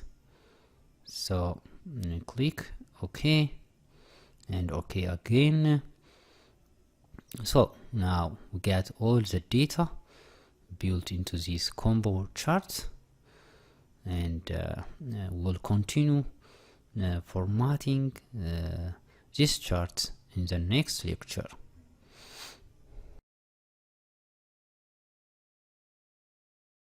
We will continue to format our chart. Let's format the donut first. So click and right click on the donut and go down and format data series. On this series option, we have this angle of the first slice. Let's make this about 270 degrees, so that the big slice will be down. We can increase the size of the donuts, whole size also. Let's make it like this, maybe around 50% would be enough. Now let's select the segment, the big segment, this segment. So, and go to fill and outline option.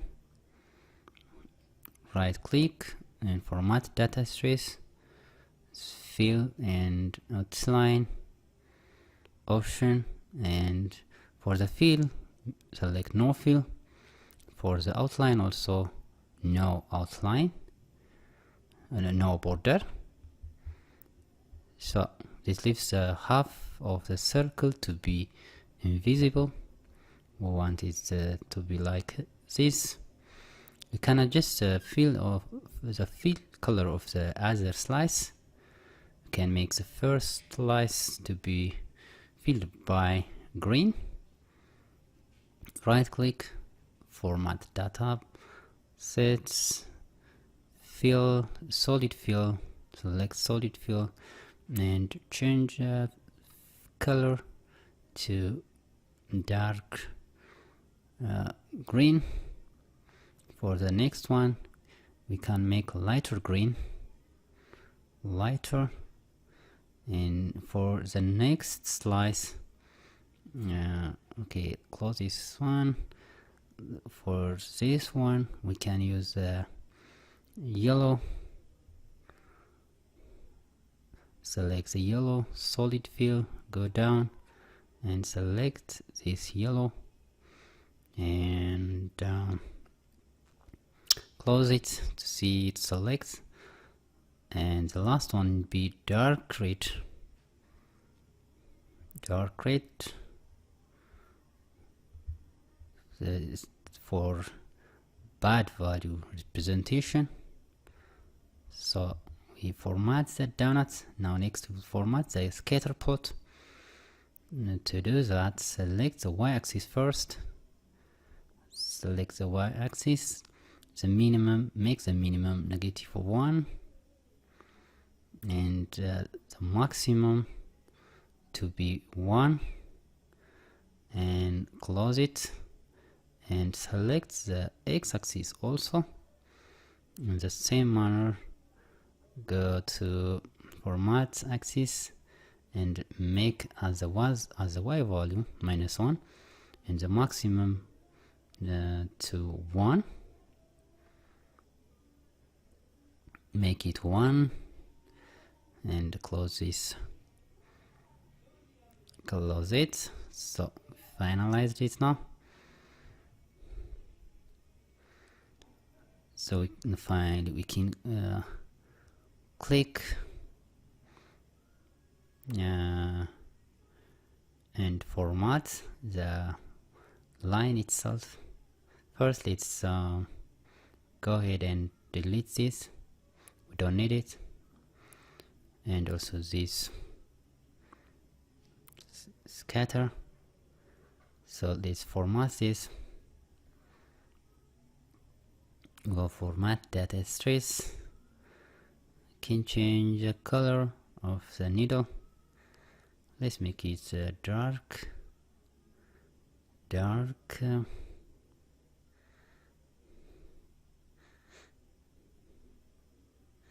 Let's make it dark. We can change also other option, the depth, contour, any option you want. We can test a chart visualization at the end of this formatting. Now let's start before that let's format this also. Go ahead again, once again, go ahead and format data series, format and make it no fill, we don't want any fill, and no border also. So now let's we clean up the chart, and now we can test the chart visualization by changing the current risk level. Let's make this 2, it's increasing. Let's make 7, it's also increasing. One last test will be 9, it is working well. So we have combined chart types to plot data from multiple source and build custom visualization. We have get through different formatting techniques to achieve this. That's great. We'll go ahead in the next lecture. We'll do one final step to bring this visualization to life.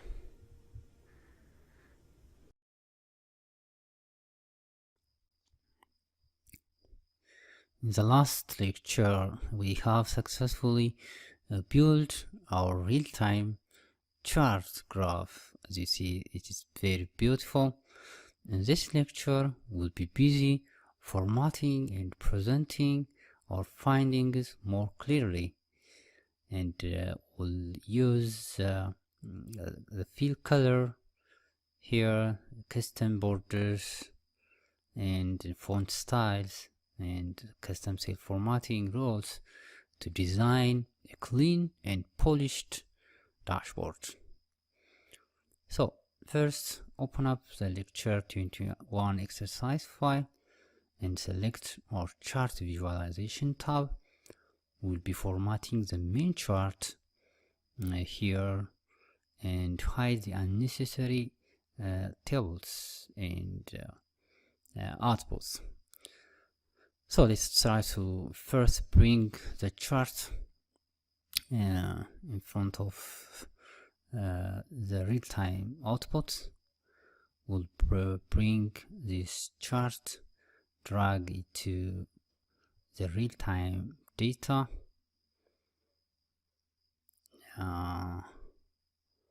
Okay, let's drag it again. Let's drag and put around here. Still it's not okay. Drag it and we can expand this a bit, expand this more and resize the graph down, and maybe the internal corner, drag it to this side. Now it's better. Good position. So now let's hide the grid lines. This is just to minimize distraction and create a clean and simple look to our visualization. It's good. Now it's clean. The grid line is gone. Now let's make some text alignment which will make more readable. Select this and make it center. I think the alignment is not working, so maybe we should no, I think it's good now. And let's change the font color, the whole font color. Okay, my favorite font is Canva, so it's better now. Let's change the background of this variable. Let's make this one and expand it a bit. Let's decrease this one. This is blank. Decrease it more.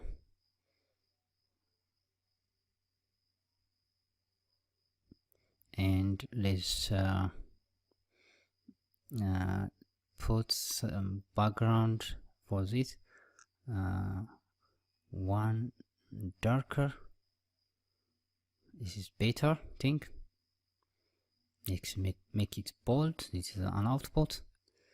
Let's also change. Let's unmerge first this one, and the background makes this color,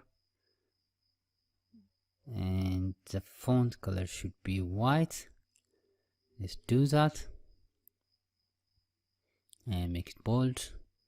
Just do the same for the bottom also. Make the same background and font color is good now. So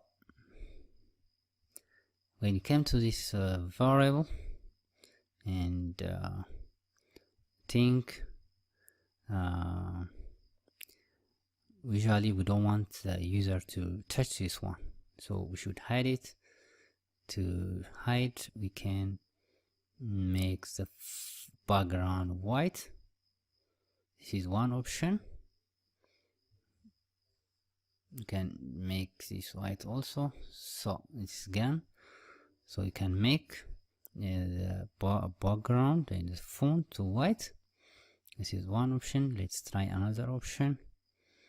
Is back and right click and go to format cells and custom. And the custom changes general by 3 colon, enter 3 colon 1 2 3 and click OK. Now it's become so white, or the value is gone. It's good. So we hide unnecessary change. In the same manner, we can hide the other source data, but just before that, let's add a level to help this chart a bit more context. We'll do it in the next video.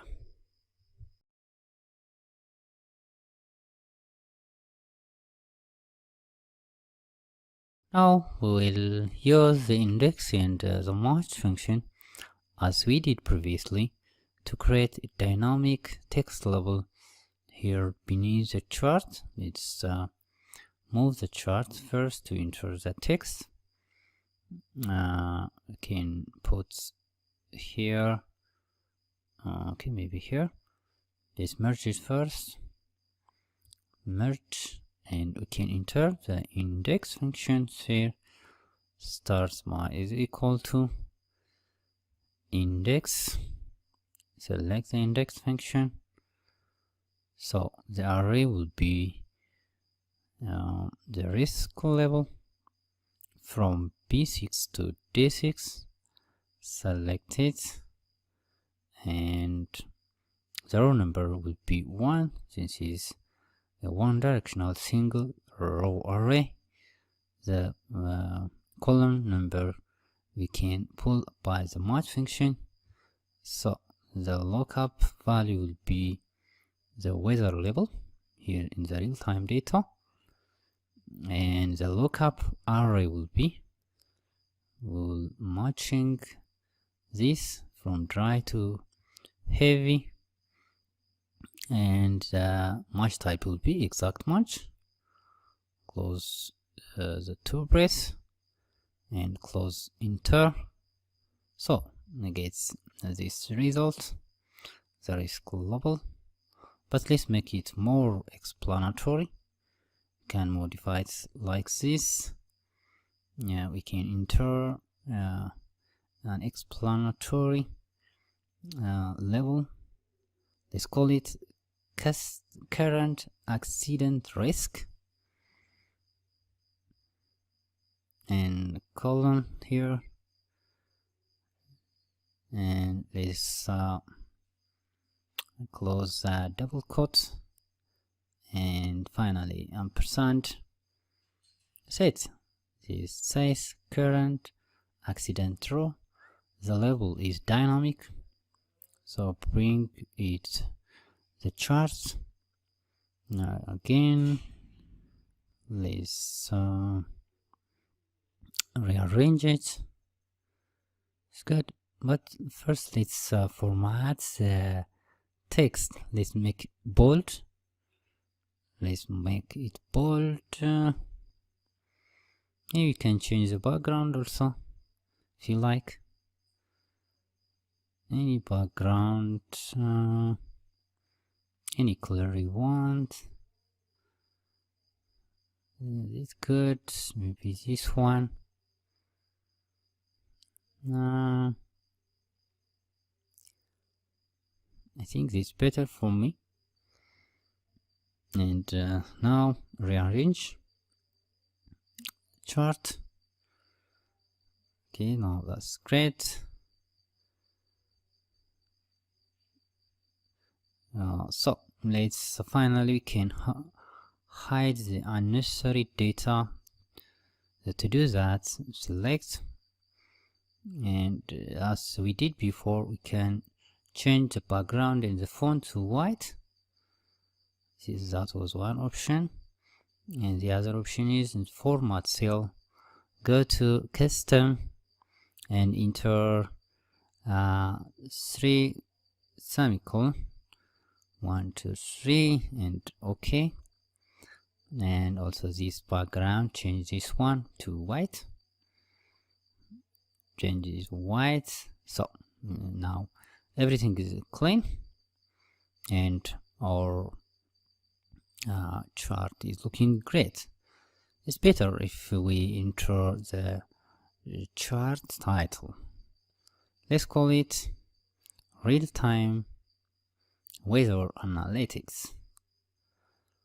Real-time weather analytics, and it's better we also put the current city. The current city is Atlanta. We can change the city. Okay, let's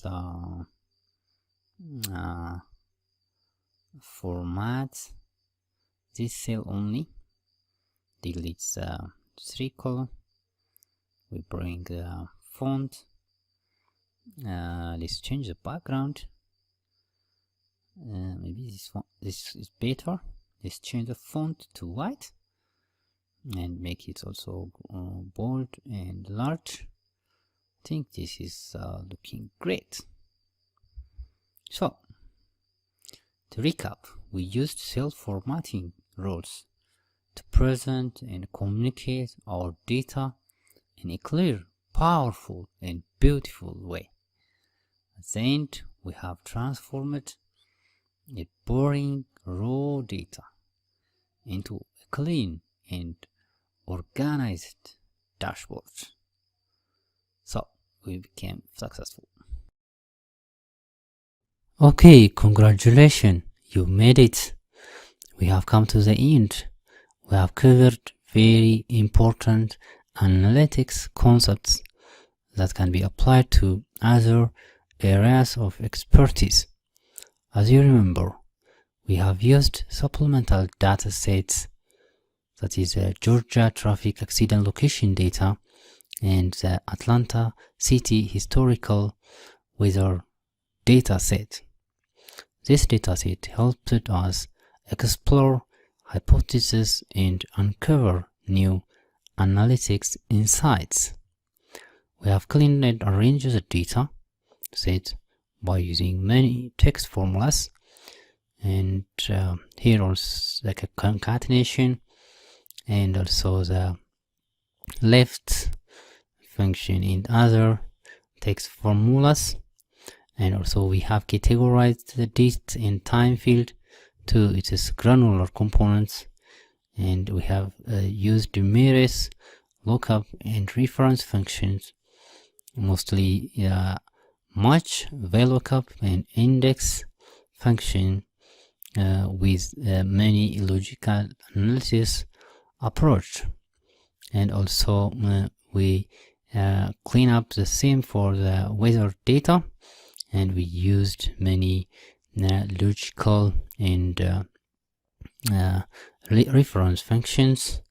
We have also used the percentile rank function to categorize the type of weather. Here also for the snow, we used the same formulas, and in the chart visualization tab also we used many formulas, including the powerful countif functions.